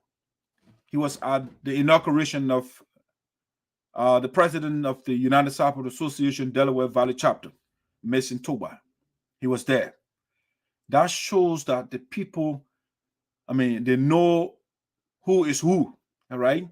When a man who wants to be the president of the Republic of Liberia, a renowned lawyer, human rights lawyer, the man who has prosecuted former leaders in the country, like Judy Bryant, the people that stole from us, this man advocated, represented the Liberian people and prosecuted that man, right? So Mr. Joan Gungolo wants to be the president of Liberia 2023, the coming election. And he was at the program. Let's hear a little bit of what he said, okay? Let's play a little bit of it. To know that, to know the caliber of people that came to Mr. Mayson Togbah's inauguration. You know, Mr. Togbah himself, he attended the University of Liberia. The likes of Joan Gungolo, they all went to the University of Liberia. So you know, people recognize them, like what you call Mr. Issa Sabe, they were classmates or they were in the same school together, all those things. So they know who is who. Mr. Joan Gungolo here.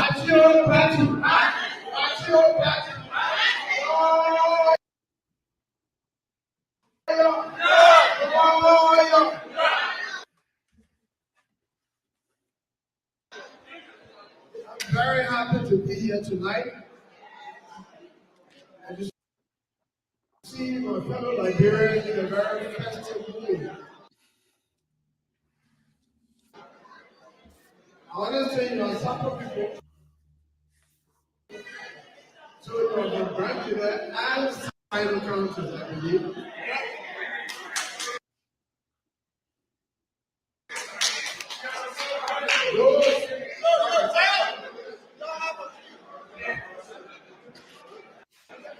So, from Sinoe County,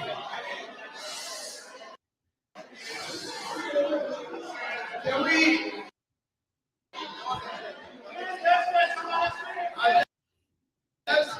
I just want to show you where some Liberians, because I know that some of you God is something.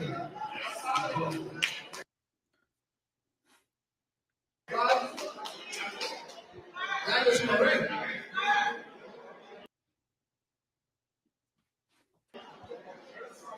I like this.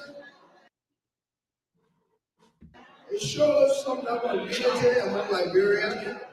We cannot build a strong Liberia, a better Liberia, without a united Liberia. And what you have done coming together shows that you are united. Liberia will be a better country. What has kept Liberia behind is lack of leadership. We have one of the. So he said what got Liberia behind is the lack of leadership. All right. What got the Sarpo community behind is lack of leadership. And now we got the leader, we got the right leader now, Francis Clark Myers, and those non-leaders, they are fighting to divide the community because they have somebody who is doing something, who is taking action against the ills that have been affecting the Sarpo people. So the man who wants to be the president of Liberia, Honorable Tawan Gungolo, say what is affecting Liberia is lack of leadership. All right, listen to him. Most naturally endowed countries in Africa. What is lacking is leadership. If UAE can produce wine, that is the first choice of tourists today in the world. Liberia, that is naturally endowed, can be a much better country than UAE. But today, Liberia is in the ICU. It's in the intensive. So Liberia is in the ICU, intensive care unit. All right. I don't know what I agree with that because we don't even have the doctors. You know, because in ICU you got the doctors. I mean, they are dead. Maybe Liberia is in the ICU without doctors, so it's on. I mean, it's about to die. But when somebody goes to somebody goes to the ICU, you have the doctors there to cater to that person. So I don't know what a Liberia is in the ICU. It's not. We don't even have the ICU in the first place. Because of lack of leadership. It is the responsibility of all Liberians to make every effort to rescue Liberia. And the only way we can do that is by voting correctly in 2023 for better law makers and for the new president to lead the country. That responsibility. We need a country that will be governed by rule of law, that will combat corruption, a leader that will expand our. So he said something that he said we need a leader that will combat corruption. Okay. And that's exactly what President Myers has been doing here. You have corruption in the organization, and people don't want to take action.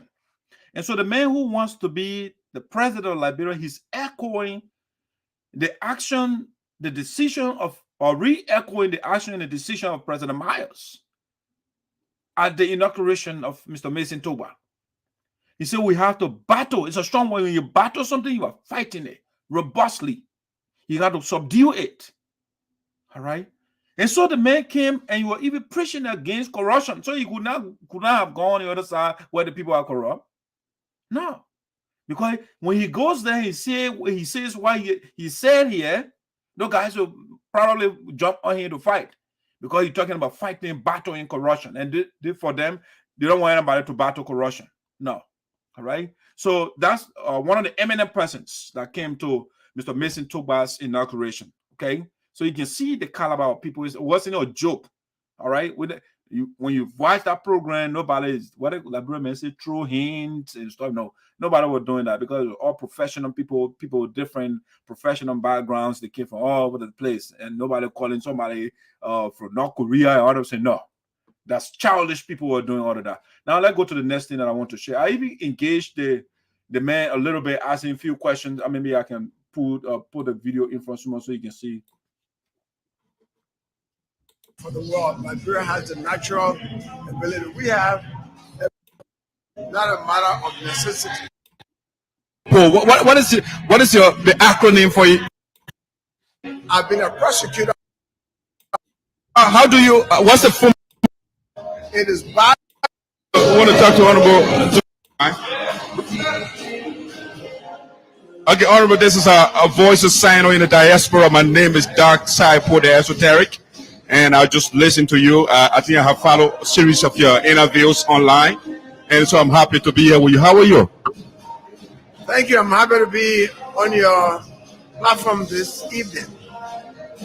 I'm happy to be here. Okay, I have been seeing you with broom in your hand. What does that signify? The broom is to sweep the dirt from government, which is corruption, mainly abuse of power.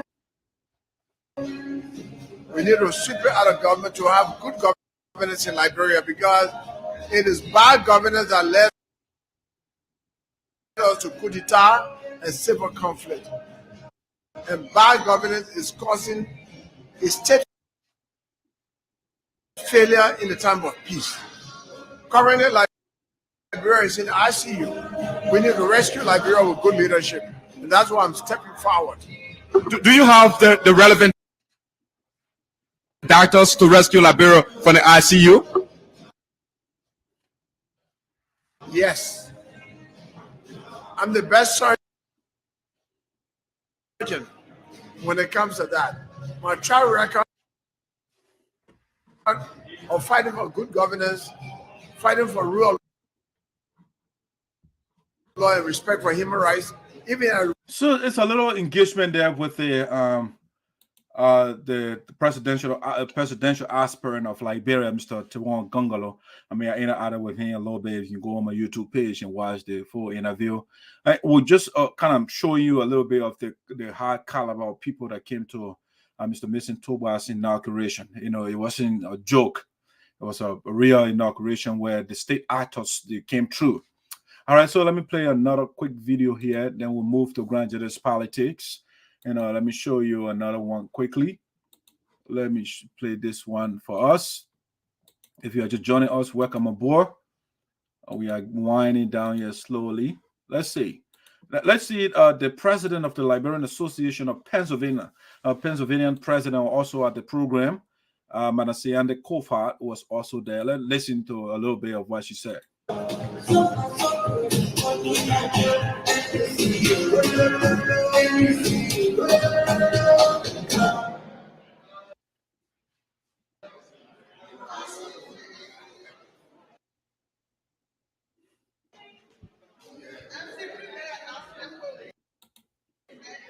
Real quick before I give the mic to, please, the don't want to have in the back there. We need 3 samples here for help, please, 3. And 1 man. 3 samples and 1 man to have in the back there. Thank you, all right? Thank you very much.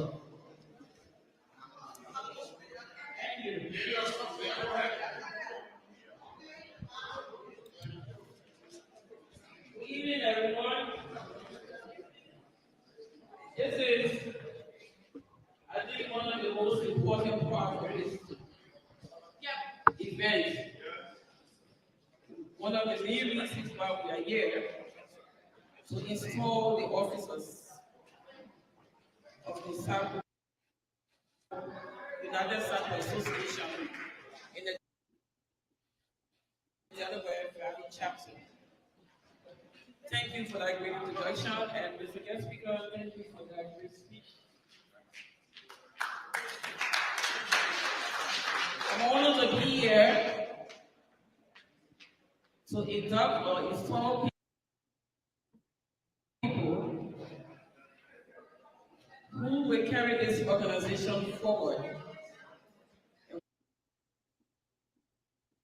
who are stepping in the steps of leadership. Before I do that, let me say something for a minute. We see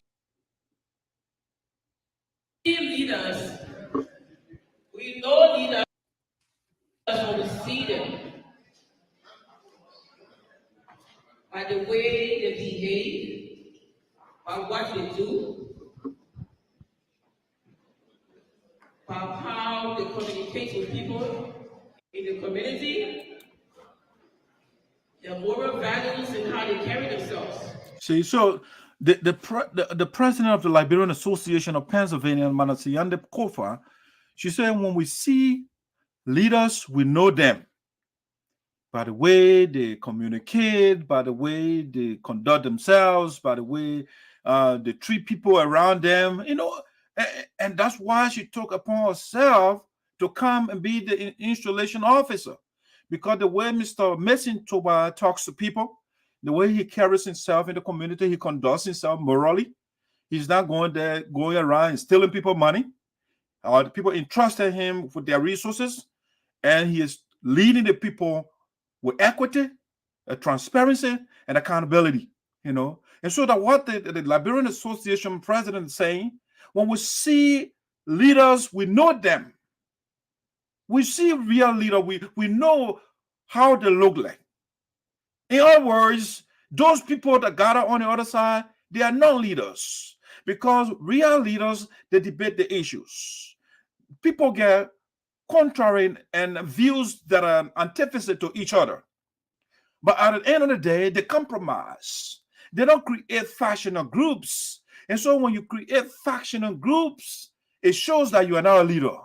You have no argument. You don't have the ability to stay within the larger group, to make your case, to make an impact, to make sense to the other people. And so in order to make sense, you create a little enclave somewhere, and that way your worshipers, you know, they listen to you, and that's why you feel you got relevance, you know.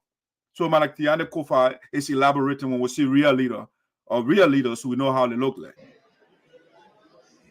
But there are skills for leadership, such as building relationship. Okay, she's naming the skills of leaders or leadership, building relationship, which Mayson Togbah is doing, reaching out to other people.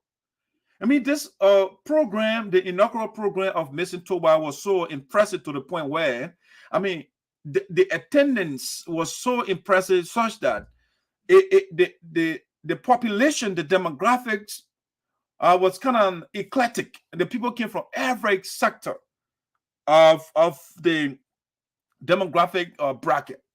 You know, you have people, professionals and non-professionals, and other people, they were proud, they say, from the ghetto, you know, so people from all over. So Mayson Togbah is reaching out to every facet, even the community that people talk down to, they call the ghetto. The man went to the ghetto. You saw what? The fact that you are in the ghetto, it doesn't mean you are not a Liberian, it doesn't mean you have no sense. So Mayson Togbah said, I'm going in the ghetto and bringing somebody to be the guest speaker, to make these people to be part of the community too. We can't ostracize that. That's leadership right there. Okay. The neglected community or population, Mayson Togbah is reaching out to them. Okay. Creativity, adaptation, decision.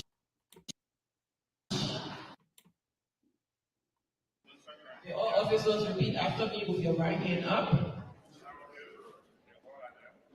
As I say, I want you to call your name and your position in my government. President. Okay, so I just wanted to show you a little bit of the inauguration of Mayson Togbah here. All right, so you can see, listen to a little bit of the guest speaker to people from different areas, you know, that came in. That education is the engine that drives the level of development of a country. Education is the engine that drives the development, the engine of a country. That's what the guest speaker, Aloysius Prince Dennis said, or Prince Aloysius Dennis. Okay, so what President Myers' administration is all about, which is supported by Mayson Togbah: education, healthcare, agriculture. And so the guest speaker picked an appropriate topic that is relevant to the occasion and the agenda of the administration. All right, so education is important. While other people, they take dancing to be important, we are talking about education empowerment of our people. And so the guest speaker also spoke on that. This educational system and scientific intellectual network as well as the factors that accelerate the development of media and information technologies. Okay, so the man went into that. The guest speaker Prince there, just a little bit of the caliber of people that came to the program.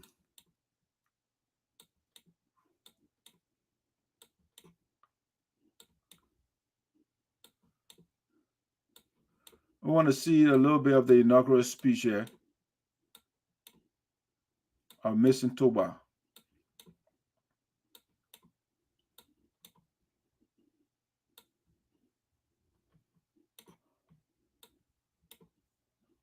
All right, let's listen to the president's inaugural address a little bit. Thank you very much. Mr. Guest Speaker, our exotic officer,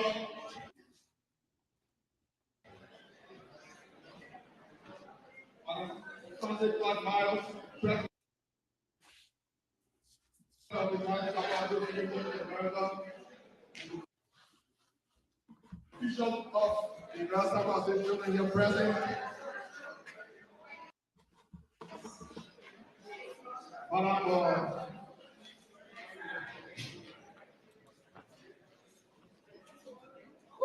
our president of the Venezuela chapter of ULAA and one of the presidents of ULAA, our body chair lady, Emmanuel Smith, the importance of unity within the community organization.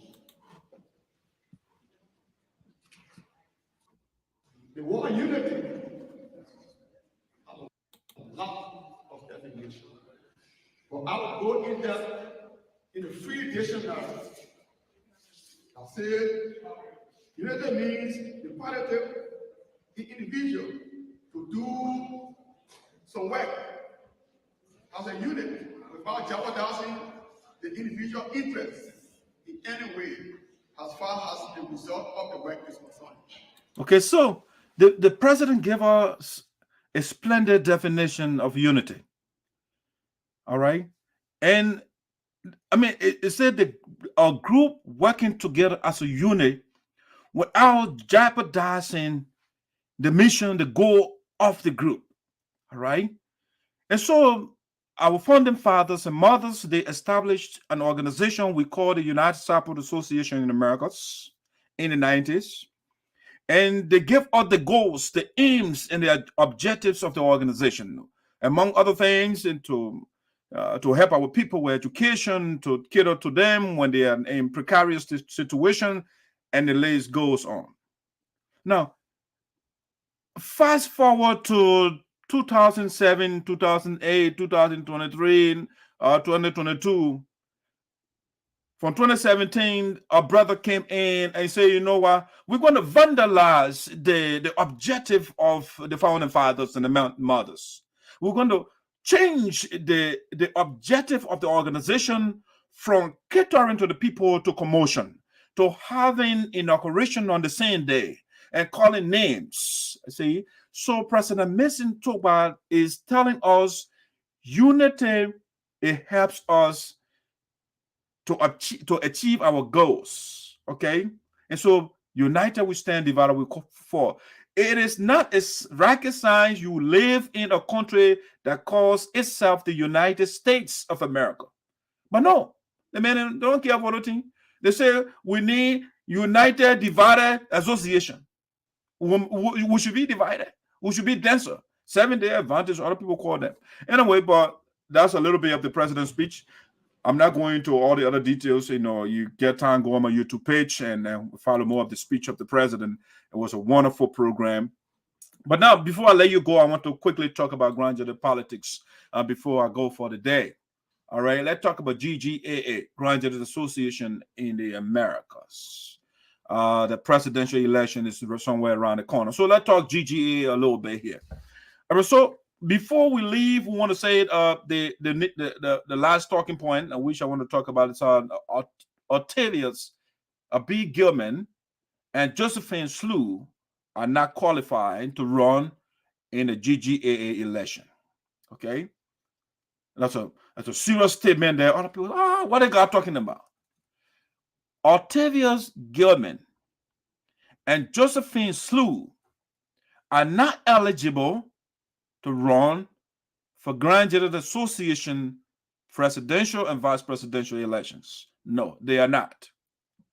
And I'm going to prove it to you right now. Give you evidence from Gilman himself, his vice president, and then we'll navigate the constitution of the Grand Jury Association in Americas. Because that's the authority. That's a document that governs the organization, just the same way the Constitution of Liberia, the Constitution of the United States Association, the Constitution of Boda, we can go on and on. The Constitution is the supreme document of any organization or country. And so our presentation is predicated on the language of the Constitution and what those that are running against Namalaewlue, what the people themselves they say. That's what we're gonna present right now to you. Okay. So before we even go to the speeches, I have been navigating the page of Octavious Gilman. Okay. I've been going through the page, because this platform is an evidential platform, and so anything that comes from Gilman's page, it must be legitimate. Okay, it comes from him. Nobody writes for him. If somebody writes, the idea is on the page. All right, so Gilman is going against Idepor and another gentleman. I'm told, those people that I don't want to give them to, because they're not going nowhere. So no need for us to kind of they're not going nowhere, so we don't need to give them credence too much. But let's talk about Gilman. The next one we'll talk about the other gentleman. Okay, but they are going against the queen, we say, and the political warrior, the humanitarian warrior, the charitable warrior of Sinoe, no, not Sinoe, but I can say Sinoe and Grand Jury County. I'm not still wrong. So the daughter of Jide Mountain, the woman that came from the region where we have Mount Jide, where our ancestors, where we go to talk to our ancestors, the elders can go there. The daughter of Grand Jide from Putu, this is the woman that they play for people when a woman goes to Liberia, when she visits Grand Jide, as though she is running for president. All babies, when they are not even born, they're coming from a man's stomach. They want to see Idepor. And so our brother, which is a democratic right, but I think before you join in the democratic river to swim, you must meet the democratic requirements. And unfortunately, one of the guys that is contesting, the one that wants to contest against Namalaewlue, he is not eligible to contest against the woman. Now, I listened to him, he talks about fighting corruption. If you circumvent the Constitution and you participate, it's a form of corruption. For corruption is not only taking money. If corruption also can be defined as not doing that which is right. And so when you circumvent and when you cut corners, there is a form of corruption. All right? When you strangulate the Constitution just because you want to contest, then when you set that bad precedent, the other people will follow you and say, oh, Gilman did it in the past, and the mayor eligible and contested in the election. And we don't want to set that bad example. And so as the spokesperson for Sinoe County and Grand Jide, now, gradually my jurisdiction is expanding, right? Now, so let's bring Gilman a little bit. I navigated Gilman's page, right? And I saw some things, so I want to look at those things first before we go to the Constitution and what Gilman himself said, that he is not eligible to run for Grand Jury Association presidency. All right? He disqualified himself unknowingly, unwittingly. He did that. All right. And so those are all that can pay attention. We're going to bring that to the people's attention. Okay, let's bring Gilman something first that I want to talk about. Okay, this is Gilman, right? His teammates say Amwenu, right? It's crime. I like that. Amwenu, we'll do it. What they say they're going to do? Well, I don't know. It's undefined. Amwenu. So in the Crown language, the choir group, Sarpo say the same to Amwenu, right? We're going to do it. Are they going to do corruption? Probably because the man wants to participate in the election right now, and he is not eligible. So Amwenu will violate the Constitution. It could be one of the ways to interpret that. Amwenu. You know, Amwenu, it could be that, okay, we'll threaten people. When you listen to the brother, I will put the people there in jail, whether they are guilty or not. I will put them in jail. You know, so Amwenu. All right. But now, this is not the main thing on this flyer that I want to talk about, right? But Gilman, the other one, you see the lady on this side right here. There are two ladies here, the one with the glasses and the one without glasses on, right? They said Gilman, Octavious B. Gilman, he's the presidential candidate, right? And then the other lady, unfortunately, is not showing on my side without the glasses. She was the vice, they put her as a vice president, right? And then the other lady, she is the treasurer. Now, let's go to the next one. Hopefully, this one will show better. Okay, now, so over here, this one is legible, I should say. So, VP Josiah, Queen, hopefully I pronounced that name right. I apologize if I done. But now she is the vice presidential candidate to Octavious Gilman, right?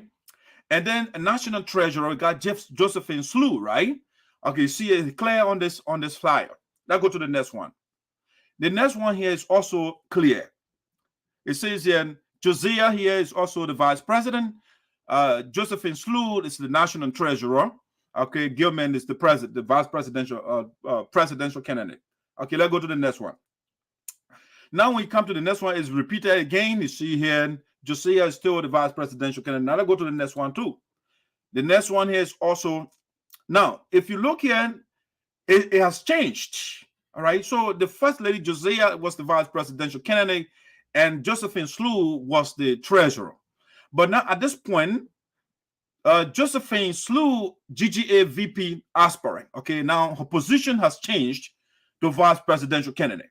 All right, Mr. Gilman is not in power now, but things are changing. Okay, now the thing is, when you are preaching transparency, right? You gotta be transparent. So when you change somebody on your team, come to the public and tell us, because you say you are coming to fight corruption. So when a variable changes on your team, come to us and say, "Oh, one of my person they run away because they say I'm not eligible. I'm not up to task." You know, after assessing me, the lady change of position. She says she doesn't want to Josiah. She doesn't want to be with Gilman anymore. And so now the woman who was the treasurer now has become the vice presidential aspirant for him. All right. So Josephine is no longer Josiah anymore. Is now Josephine Slue. Okay, that's the team of Gilman is now steady. So for now 7 months remain, I think. Excuse me, guys. 7 months. By the time we get to election day, everything will change, right? The people will be, maybe Gilman will be the vice president, or you'll be the treasurer, or because things are just changing. It's fluid. On a guy team, no, you don't have stability on Octavious Gilman team. It's not stable. Things are changing. It's fluid, right? Now, another thing that I saw on Gilman's page that was disturbing is right here. Gilman wrote this and he published it on a page. Before you break into my house, stand outside and get right with Jesus. Tell him you are on your way. I was reading it. I said, what does that mean? What is the brother talking about? Before you break into my house, stand outside and get right with Jesus. Tell him you are on your way. And he put a gun in the middle there. So I was thinking, is Octavious Gilman, is he trying to shoot people? Because when you say you are on your way, tell Jesus, because Jesus is there, right? And so you'll be shooting people or something. It was kind of a little strange to me. Even though the philosophy of Jesus did not say shoot people. Jesus said, love your enemy. All right, so Octavious Gilman is a Christian, but apparently he's reading the Bible upside down. Jesus, nowhere in the Bible, Jesus says, shoot your enemy. He said, love your enemy. Treat those that despise you. Treat them with kindness. As a matter of fact, he said, when they punch Gilman, you must turn the other cheek. He doesn't say shoot people. But the man wants to be the president of Graduate Association, and he is advertising on his page. He want to be shooting people. He want to get right with Jesus, or else he'll shoot you when you get in your house. Assuming somebody breaks into your house, if Gilman is true, he believes in Jesus, then if somebody breaks in Gilman's house, he should not shoot the person, because Jesus did not ask him to shoot anybody. He said, love your enemy. And that's the problem I have with Christians sometimes. When I see them say, oh, Satan, go to hell, Holy Ghost fire, but the man said, love your enemy. So why are you sending the Holy Ghost fire to Satan? You got to love the man. But anyway, it's time we let your lecture today, but just some of the things, when you are a leader, we have to know what you are talking about. So the man, I don't know who he wants to shoot, for what you're talking about, you going to get right with Jesus, or else, you will be on your way. All right, that's something I just wanted to point out. Now, I also hold people by what they say. I mean, the probability of my Octavia Gilman winning the election is 0.0000. The guy has no chance whatsoever to win. But, however, I mean, election, you never know when Donald Trump can win election in America, anything is possible, right? So Gilman is saying these are some of the things you want to do for us. You want to empower women. Okay. He say he will be creating peace and unity among all Grandidians. That's what he will do. But Gilman does not have the history of creating peace. If you say you will do something, let's see your track record of. But Namalaewlue has track record of creating peace. Example, the Sarpo Association was divided for 7 years in the past before the current conflict.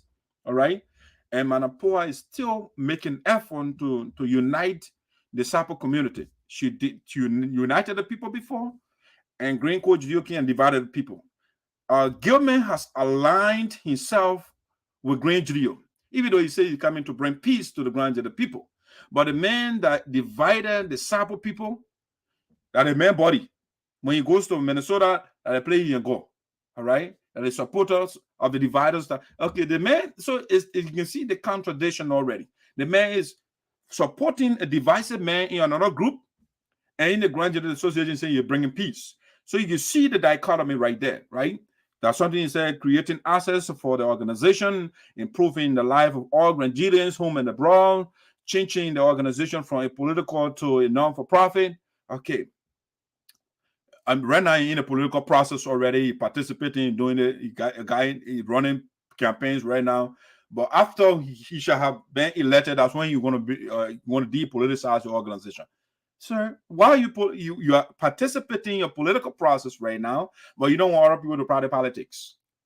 Even though the objective of the organization has been switched, they have been changed, all right, from non-political to political now. Because if you look at the Constitution, it's clear in the Grand Jury Association Constitution, it's apolitical, it's not a political organization.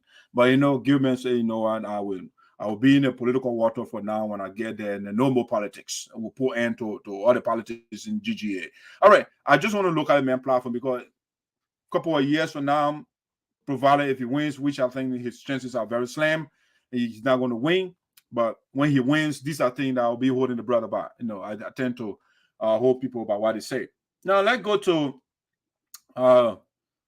other thing here that I want to. I don't know what the thing got in the way.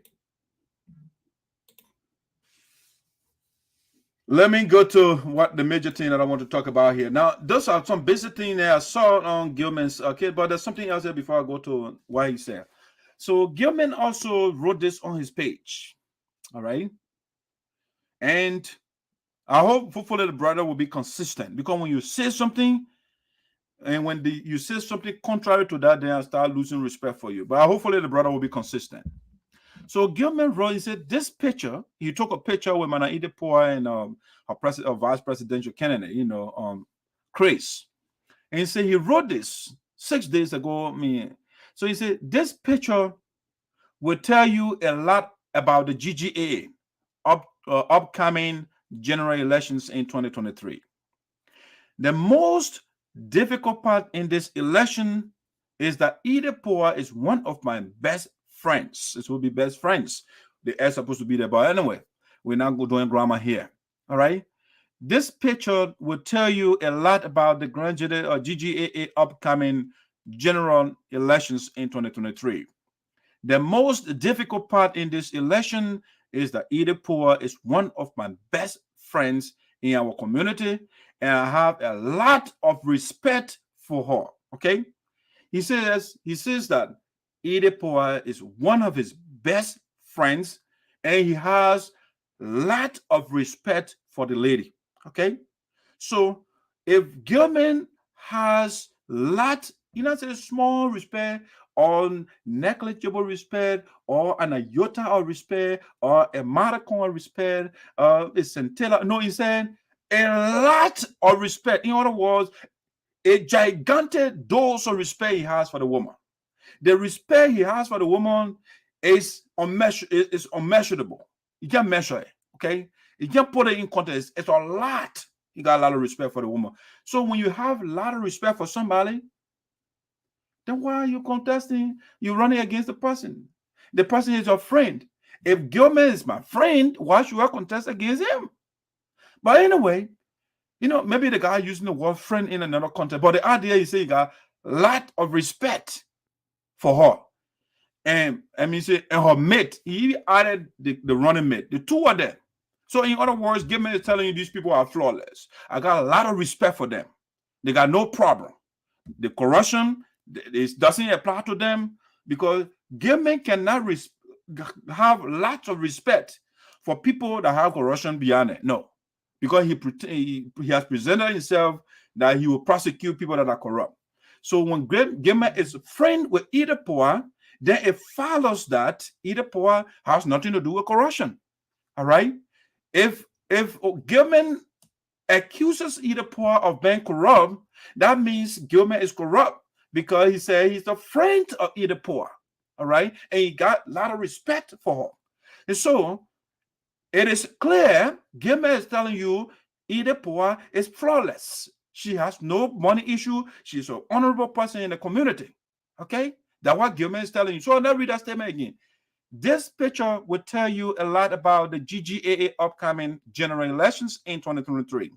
The most difficult part in this election is that Idapoa is one of my best friends in our community. I have a lot of respect for her and her running mate. I pray that we do whatever we can to bring our people and community back together, and that will be my focus regardless what happens in this coming election. Okay, so the man is telling you two things you get over there from that message. All right, two things you should carry. If you don't carry anything, let me remind you of the two things. The first one is Gilman said he has a lot of respect for Idapoa and a running mate. And he said, number two, one of his best friends. He used the word best, all right? It's not regular when he said best, he mollified it. So the friendship is not something, it's not acquaintanceship and all those things. It's a best friend. That's what he said, all right? So when Gilman can befriend Idapoa, then it logically follows that Idapoa is flawless. She has no corruption allegation. Now, when we say the opposite, if Gilman accuses Idapoa of being corrupt, that means by inference, Gilman is corrupt because he is a friend of a corrupt person. But that is not the case here. Okay, so we are all set. Gilman is basically running campaign for Idapoa. She is flawless. He respects the woman fully and all of that. All right, so let's go because you can't respect somebody who is corrupt. No, you can't do that. And so the woman is not corrupt. Her vice president is not corrupt. And so Gilman said, I got a lot of respect for these people. All right. Now let's move to what I want to talk about when it comes to Gilman. Octavia, what I say, the main topic here, the final thing that I want to talk about here, I'm saying Octavious Gilman and Josephine Slue are not qualified to run in the GGAA election. And why is that so? Now that I provided a little background, but another thing I'm going to point out here, Gilman, when you listen to him, I don't think he sounds optimistic. He sounds Pollyannic, okay? That's a new word for you if you don't know it already. The man is sounding Pollyannic. And so Pollyanna is different from optimism, okay? There's a nuance, all right? That's a key word, a nuance. It's the subtle differences between things or words, okay? So the man is not optimistic. Gilman is Pollyannic. So when you are Pollyannic, you are unrealistically optimistic, unrealistically. In other words, you have blind optimism. And now why I hear from the brother, because it's not possible, he's not winning the election.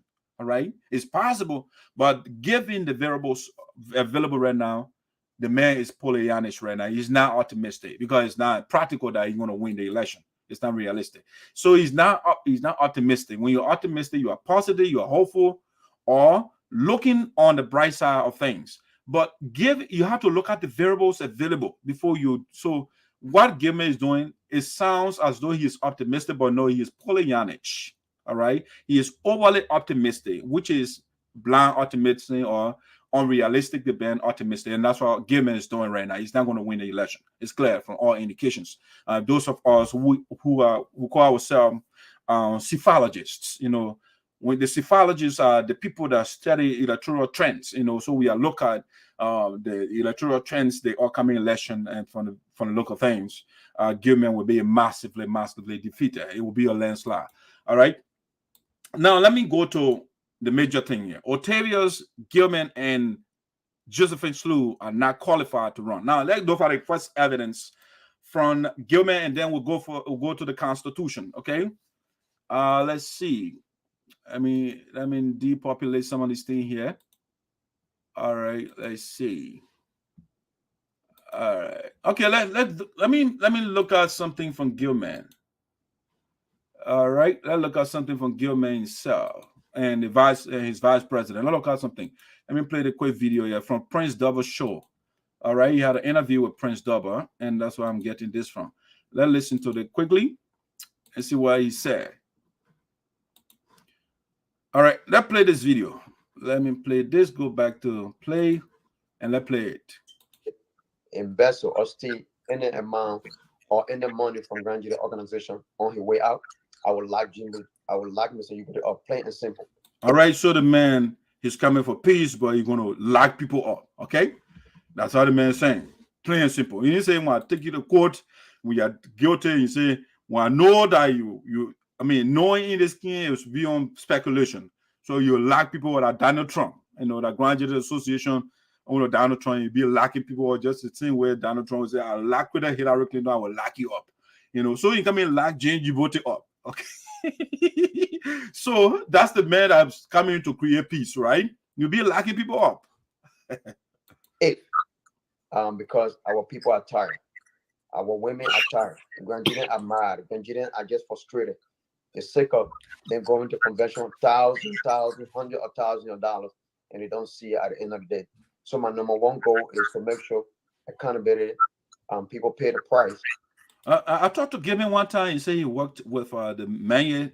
I don't know what a Manya administration was. Flawless. All right, we're not going that far right now. Let's listen to something I want to point out to you here. For stealing any of our money. And those who owe... So say you're talking about people who owe people Grand Jury money. That go to Mr. Richard Banto.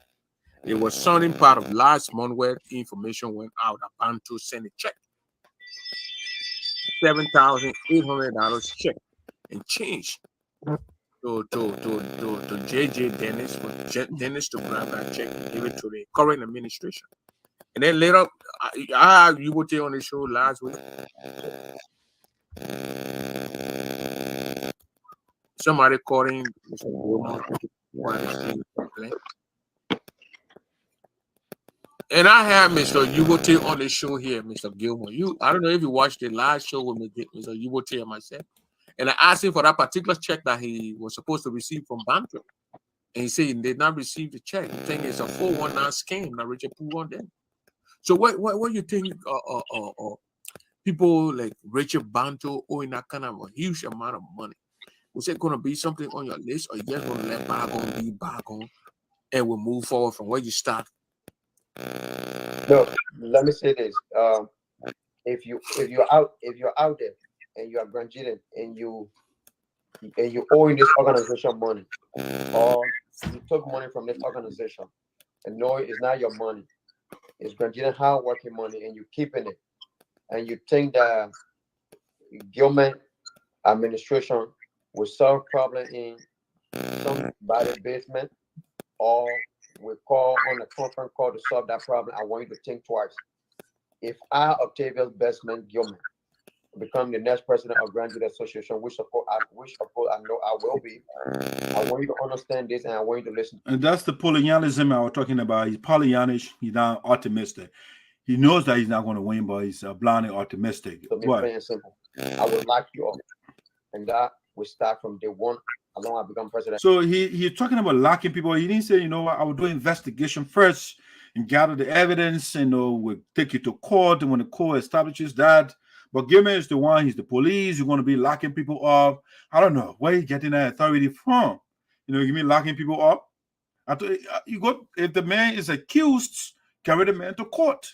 But the man said you will lock people up. Okay, so I don't know what kind of power he's coming up with. Richard Banto's name is already somewhere, and I cannot disclose it. I cannot tell you. But Richard Banto, if I become president, Richard Banto, if he cannot pay that money, he'll be in jail within my first 2 weeks as president. Plain and simple.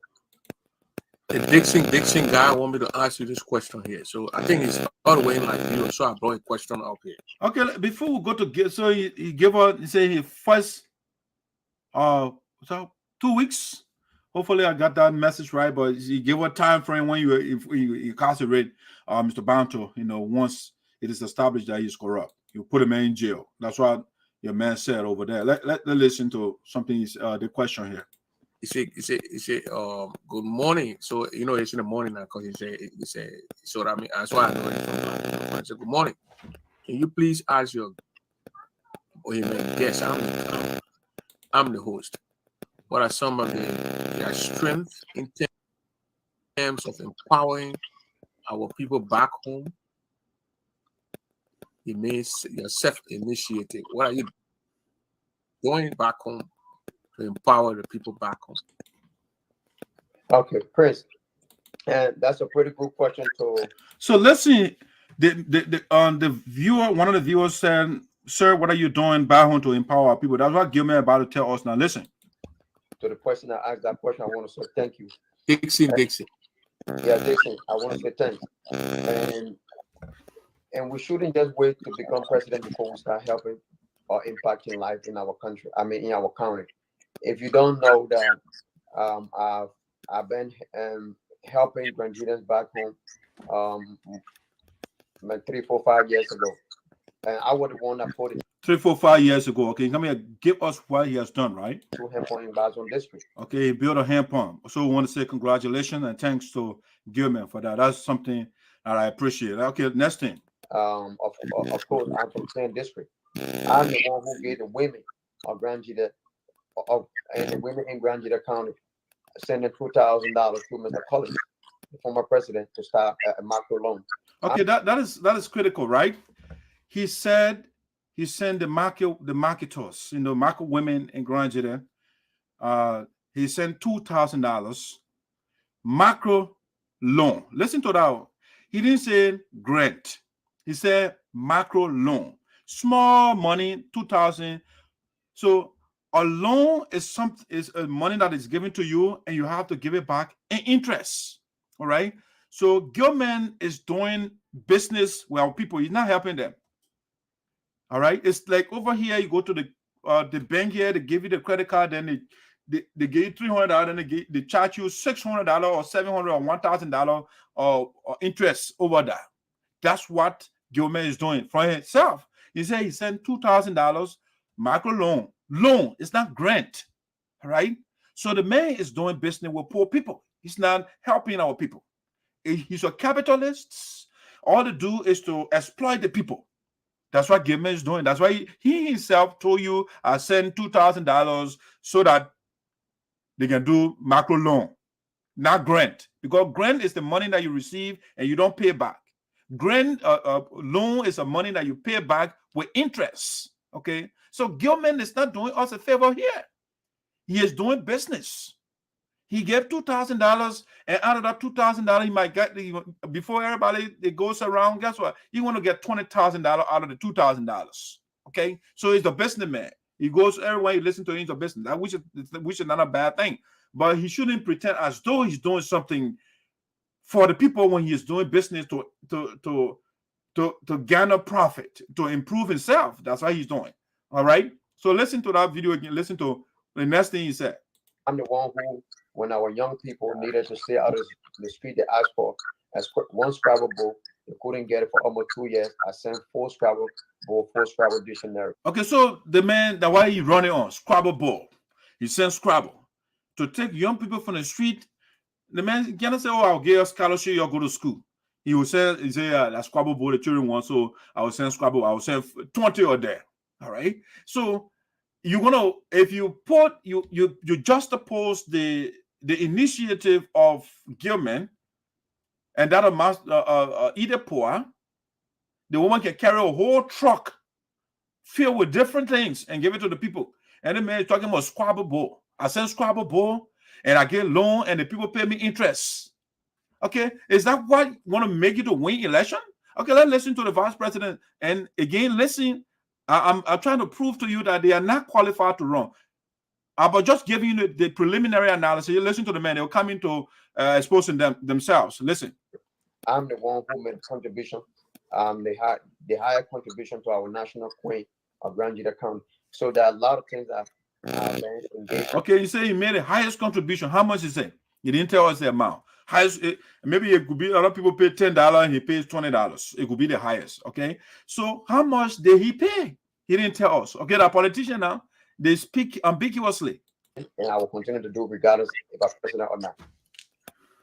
It's another question from, we're going about interaction. When the public, the audience put a question on a meeting, and then my own question here too. Answer. And this from Ellis G. He said, Mr. Gabe, which chapter giving you clearance to run? Okay, now the man is about to expose himself, right? Vlendy was a critic of Madam ESOTERIC during the prior election. But guess what? Because of Madam Poa's ability to reach out, Alex Vlendy G is now a supporter of Madam ESOTERIC. Okay, so Vlendy asked a wonderful question and said, Mr. Gilman, which chapter giving you clearance to run for office? Which chapter?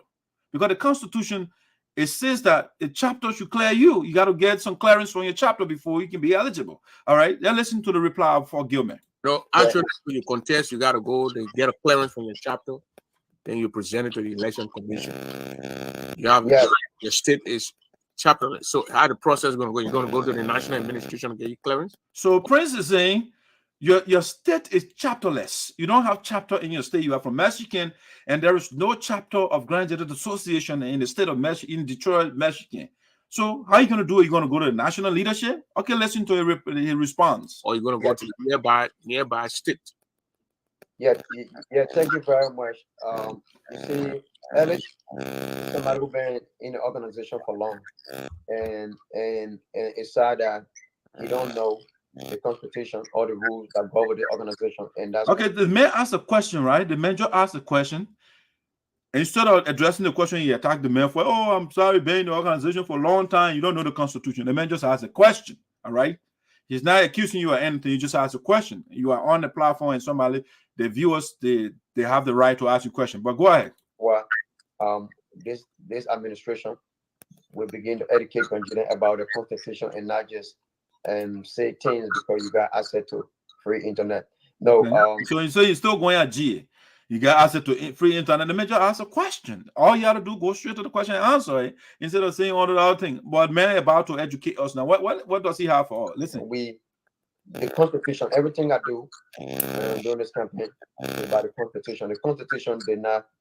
It was clear in there that if you don't have a chapter, I don't have a chapter in my state. Okay, he admitted that he does not have a chapter in his state. So first, he is disqualifying in a first instance. Okay, let's go. What is the next step? Constitution did not stop there to say if you don't have a chapter, go to your nearest state and register. Which of course, my nearest state is Breakdown. You don't. Okay, so he went.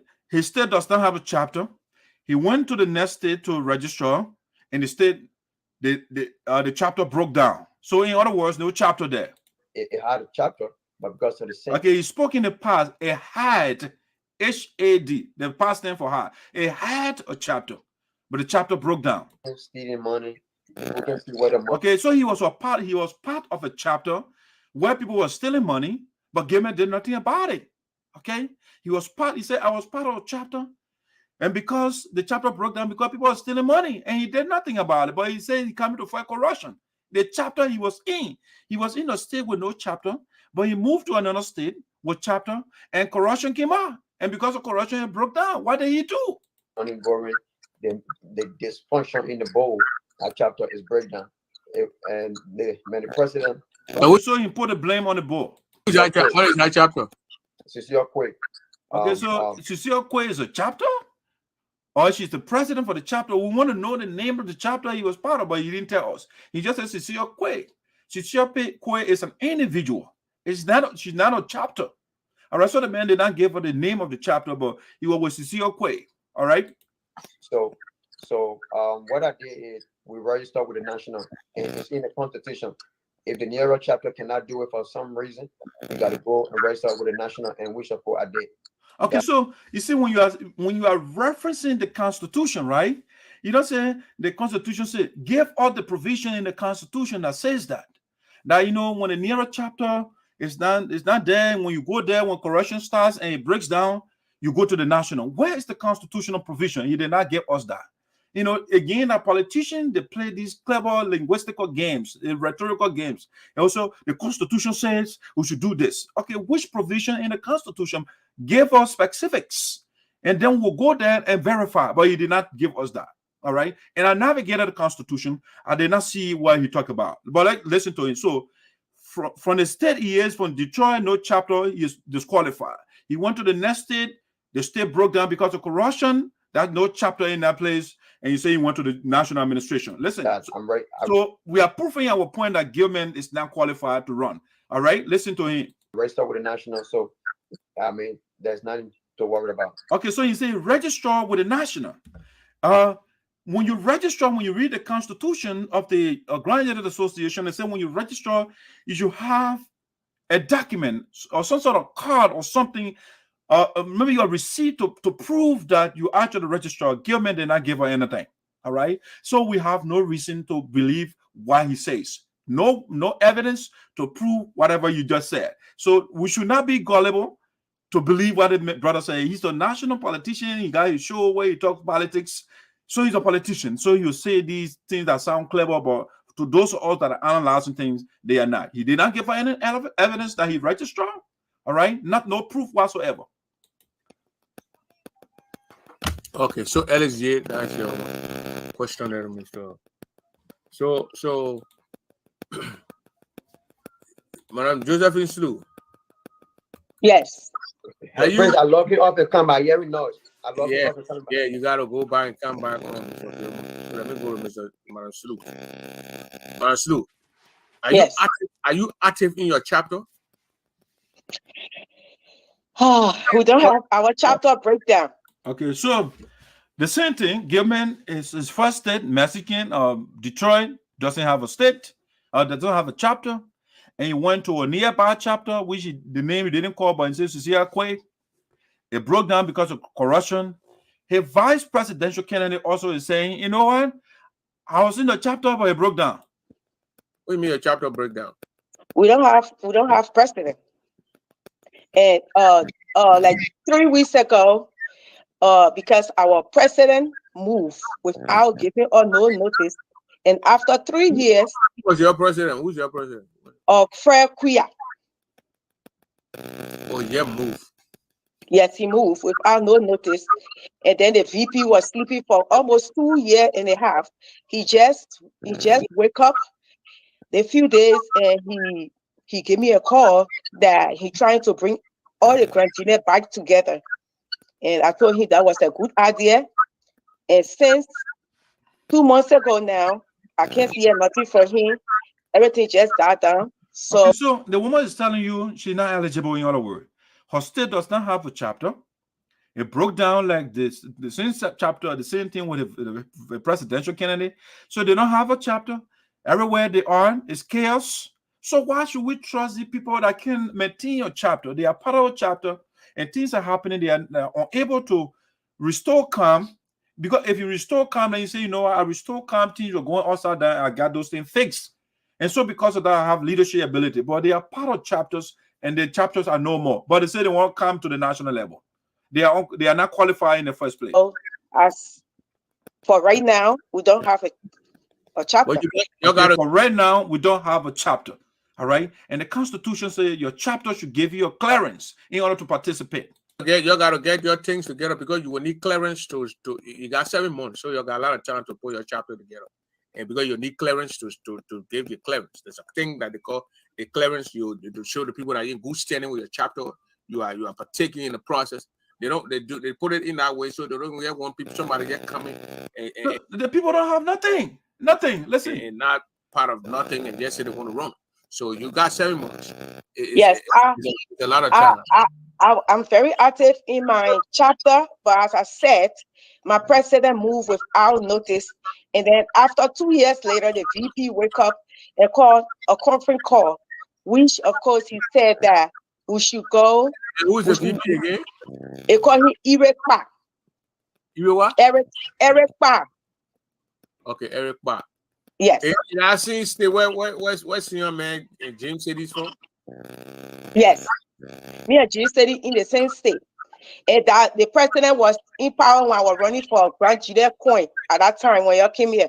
And since May time, he's left. He never tell nobody until after the COVID, and then the VP wake up and try to put us together. And I don't know what's going on. He called me and told me to reach out to my friends and all that extra stuff. But since then, I don't know what's going on. Yesterday, I called him. He never returned my call. So I will keep trying to see what's going on. But as far as concerned, we don't have a chapter yet. Okay, as far as she is concerned, there's no chapter in your state. So she told you already she's not qualified to run for the vice presidency of Grand GGAA Association in the Americas. The people themselves, they're saying these things. Not me. I'm just interpreting what they said. Okay? So Gilman said it, who is the presidential candidate, and his vice presidential candidate said the same thing. They have no chapter, and so they are not eligible to run for office for per the Constitution. All right? Now let's go to the Constitution, what the Constitution says. After the people themselves, they have told you that they don't have any chapters in the state. You know, they went to other chapter and the chapter broke down because of corruption. But Gilman said he coming to face corruption. He can't face corruption in the chapter he was, but he coming to the national scene to face corruption. All right. So if you are that gullible, you can believe that. But our Dr. Yopude, the man who was empowered by the ancestors of Grand GGAA and Sinoe County, I want to tell you the truth. These people, they are not eligible. They are not qualified to run for office. Vis-a-vis what they themselves, they said. I'm not the one that putting words in their mouth. Themselves. All right? Gilman said, I registered with the national, but he did not give her any proof. No evidence.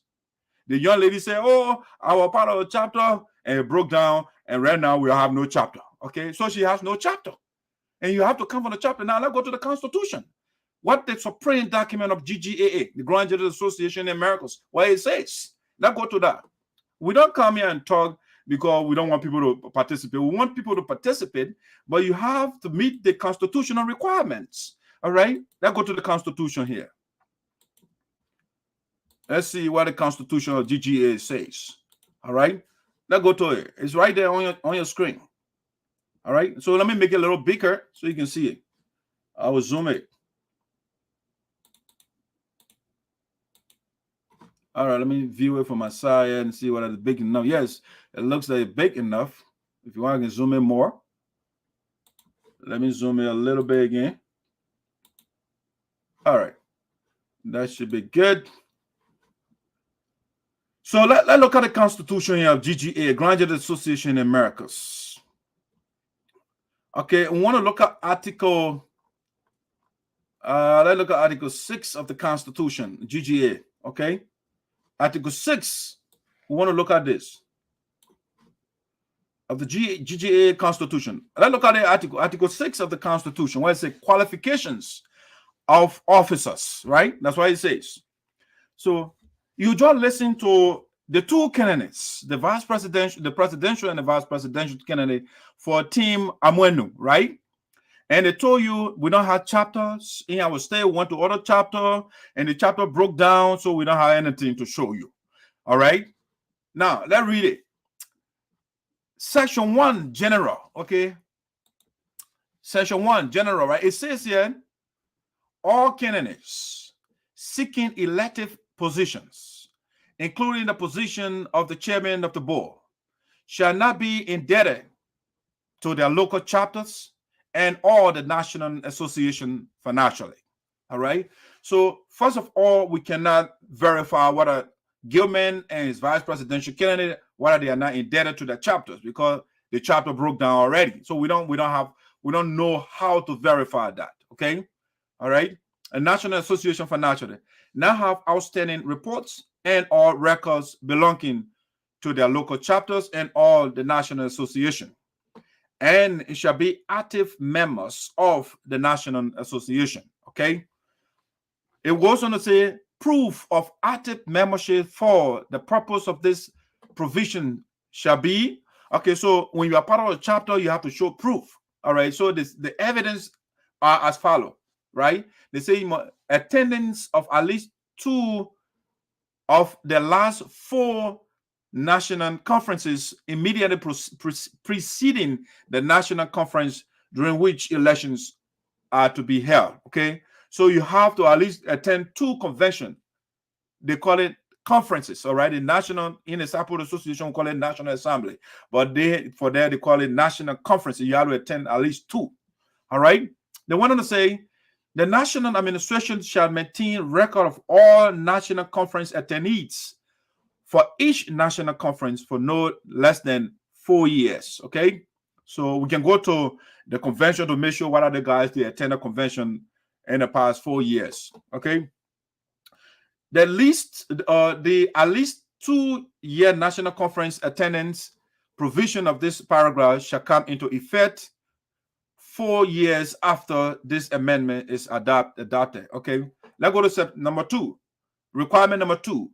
The national president shall have the following minimum qualifications. Okay, if you want to contest for president, the minimum qualification is not a maximum, but the minimum qualification you should have: 1, be a Granadian with residency in one of the countries in the Americas, and be a bona fide member of the association as defined in Article 3, Section 5A for at least 5 calendar years. Okay, I'll read that again.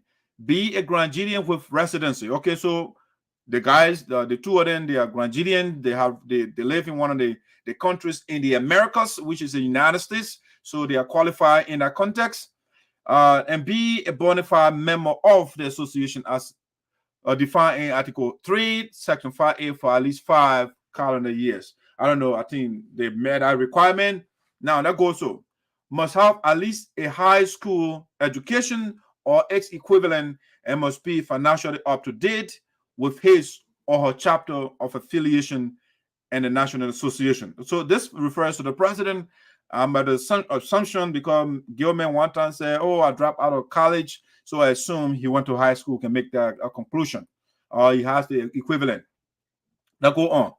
Must have held an administrative position in his or her chapter. All right, this is one of the requirements that Gilman has not met. If they say you must have held an administrative position in his or her chapter. Number 1, Gilman is from Detroit. There is no chapter in Detroit, Michigan, right? So obviously he cannot be administrative position holder in that context. He went to another state, they matter or something. The lady name called. He went there. It broke down. There is no indication that he held a position in there. He did not say that. And we have to verify. But if that state, that area, he said the chapter broke down because of corruption. So there is no chapter. All right. We are stating that Gilman is not qualified. Him and his vice presidential, the 2 of them, they are not qualified to contest for the presidency of the Granadian Association in Americas. 3, national vice president. Okay, let's look at the national vice president. The qualifications of the national vice president shall be the same as those of the president. All right. So does Madam Josephine Slue, does he have high school diploma? She has to verify that to us. We have to make sure that she has that. Is she going to college? Okay, that's a plus for her. But at least they say you have high school diploma and the equivalent. And so We don't know for sure, and we want to do the investigation. She has to show us that document. It's that the Constitution requiring it is not me. I'm just going through the Constitution. They say the qualifications of the national vice president shall be the same as those of the president. Okay, and so when you read that, they say the president should have a high school diploma or equivalent. And so we want to know whether she has that. And that the same thing. Number 4, the national secretary.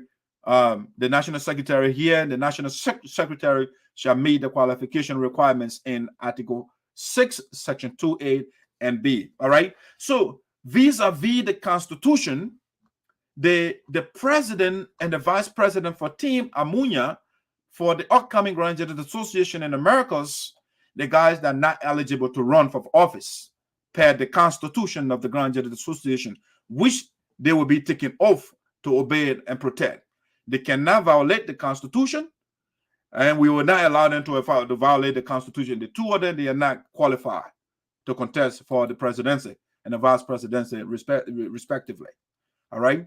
So, ladies and gentlemen, we are here to give you the proof, the evidence.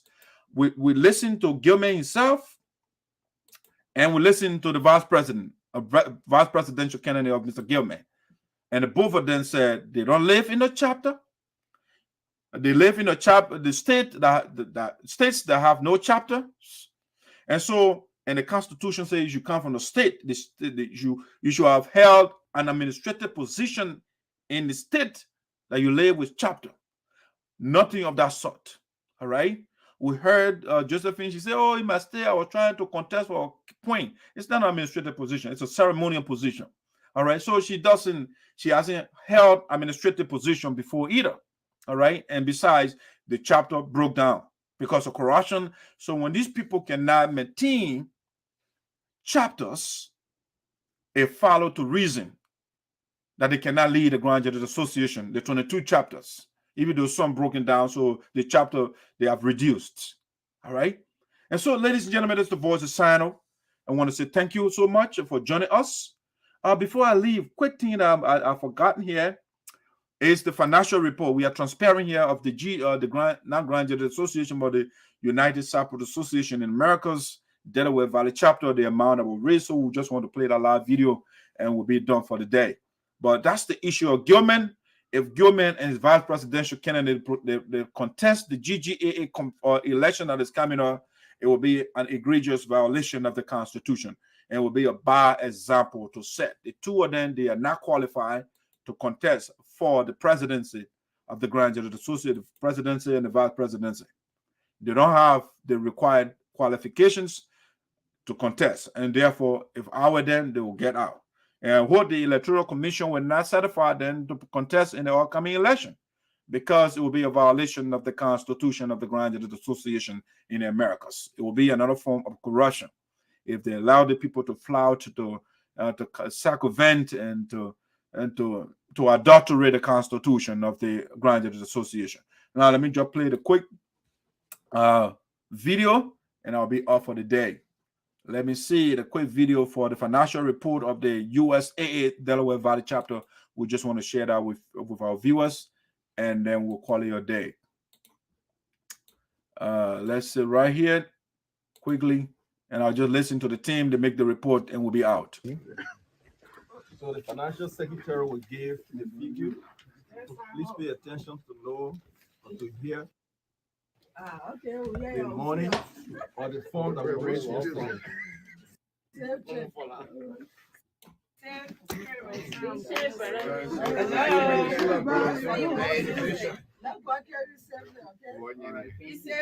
Can you please give me your undivided attention? Who can never listen to it? Samuel 12. Samuel 12. You know Samuel 12? So, you're a foreign minister, right? We want to begin with the members' contributions. The contribution for members, we got $4,250. Whoa! That's cash. And then after that, we have donation from the fundraiser last night. So we have $1,850 in cash. For where? From the donations. money that came through Cash App and the one I would deposit in the basket. So that's the figure. So anyway, if there's anything you guys can make correction later on.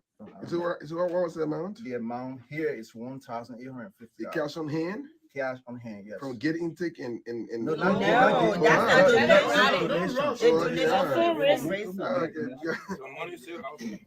yeah, we got outstanding funds as well. Yeah. So we have pledges last night. We're not meeting. We have $1,100. Then we have tickets outstanding. Ticket outstanding, we got $3,000. So because the reason why is we had 150 tickets were purchased and 150 tickets you turn it by 20. That's why I gave her the 3,000. Yeah, so that means we also distributed tickets among members. So the tickets money are now. They haven't made reports. So let's leave that out yet. Yes. Yeah. So that's why we say outstanding. Do you have an account on your team? You're confusing me right now. Like, no, but the ticket, the purchase, everything, they are not made, they are only report yet. Made a report, please. Go ahead. We have make it clear though. No, but not right now. So okay, with all the money that we just announced, we have expenditures. So money that was spent during the process. And all together we have here $2,185. Now what we spend? Yeah, that's what we spent. So where is the account? Did we lose or we gain money that we want to we got So they may not finish yet. All right.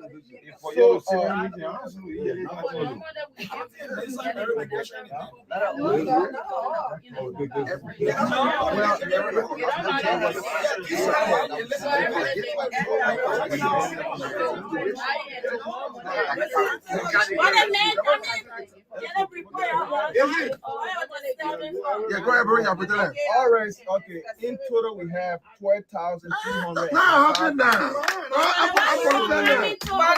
We got a we have to break it down. Come here, y'all get a report. How we made the money, we have to break it down. Okay. So that's why we're going through. All right, so like I said, we have $12,385.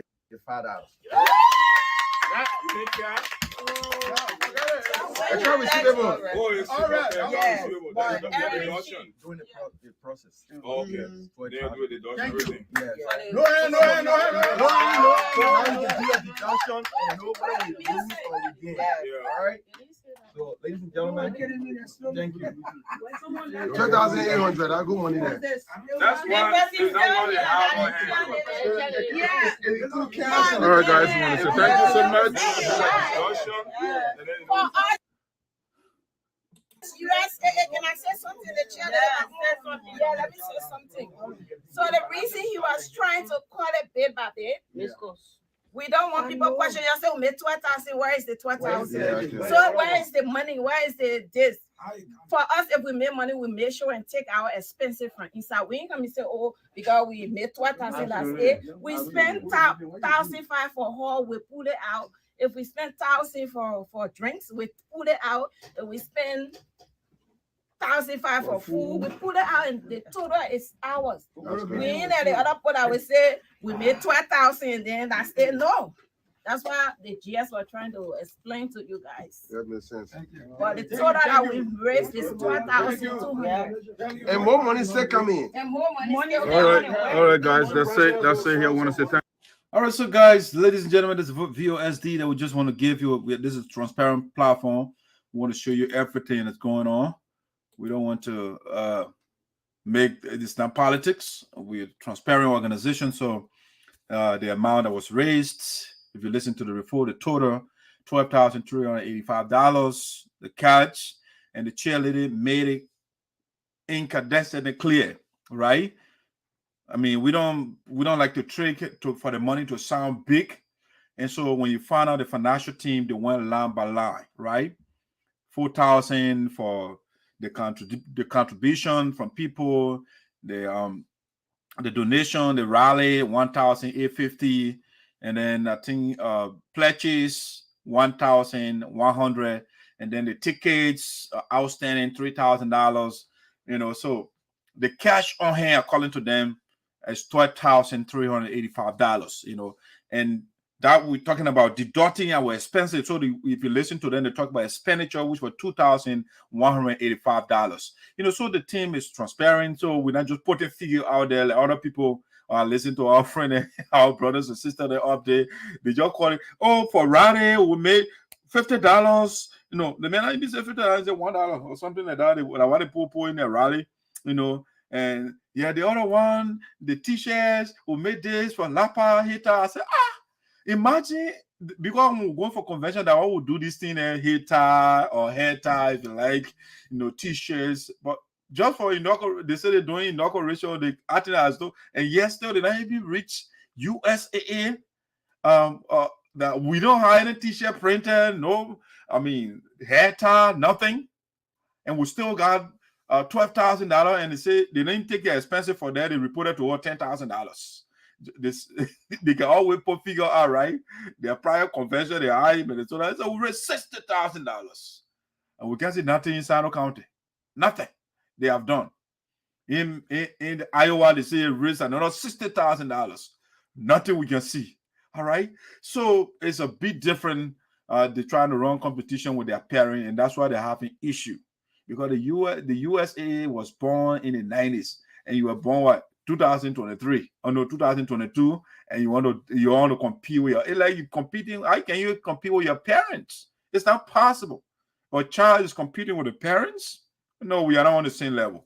The doyen and the children, they don't compete. You want to learn, you come, and that's why our campaign fundraising strategy, that why you guys you copy it. And a lot of time I told people, I say USA, I made a show before, I said the Sarpo people don't have money raising problem. We never had that issue. When it comes to giving, the Sarpo people can give. We are generous people. I mean, both men and women, especially the women, they can give a lot of money. The problem we have is management problem, is corruption problem. That's the problem. And so we have somebody who is anti-corruption, Madam Frances Myers. And now the people, they vex. And I don't see the bad thing the woman is doing. Women are going to their saving account, their non-saving account, the little money they put in their lap, our elders then, they're giving. But a few person eating the money, but somebody's running after that, and all the persons are vexed. So why are you getting vexed? If you don't eat the poor money, nobody will go after you. Eat the poor money to go after you. All right, so ladies and gentlemen, that's all we have for you for today. I want to say thank you so much. Let me see, there's a comment here. I can just, wow. That's shameful. Yeah, it is shameful, Shelly. Some of the things our brothers and sisters did. Too much noise. Why can't they wait for the report? Yeah, that our people, everybody get a question, but they can't wait until the people are done with the report. But I mean, that's the thing that the discipline I'm trying to instill. And that's why I'm here. So when somebody goes wrong, I make sure and put you on the right track. If you don't listen to me, of course, you get the wrath of the elders and ancestors, because the spokesperson of the elders and the ancestors is talking and you're not listening. I mean, you are affecting yourself, because you will not get the benefit and the blessing, in other words. So you will not get the blessings of the ancestors or the elders. And I want all my children to be blessed. So that's why I want you to listen to me. When you listen to me, you'll be fine. If you don't listen to me, of course, I have the ancestral mandate or the authority to make sure that you are reprimanded adequately to make reform. All right. If you don't listen to me now, that's why the elders can come, the ancestors, because the elders, they are next to the ancestors. They will invoke the wrath of the ancestor, and you'll be cursed. And you can't blame me in that case, because I've already acknowledged, admonish you, advise you, I give you the required education and to be a noble and respectable citizen in the USA. Say Shelley is here, USA all day. That's right. Our dynamic president and leaders in a different states. They are doing the Marie Pine. She flew with Milton Chigbe, I understand Shelley was coming, you know, a flight, they stopped mid-air, you know, they returned, they had an emergency, so she had to go back home, you know, to take care of other activities in Minnesota, you know. So we got all that breaking news, you know. Shelley got a private jet, and we got the communication to them, you know. I'm working with the president now. And so when the update comes, you know, I kind of try to make it the secretary, the chief scribe for the organization, and make sure that all the documents are chronologically, you know, meticulously put together. You know, so this I think she laughing. All right, guys, I'm out for the day. I want to say thank you so much for following VOSD. Join us next Monday for another brand new edition of Voice of Sinoe, another factual, evidential edition of the premier platform of Sinoe County. Enjoy the rest of the day, and I shall see you again.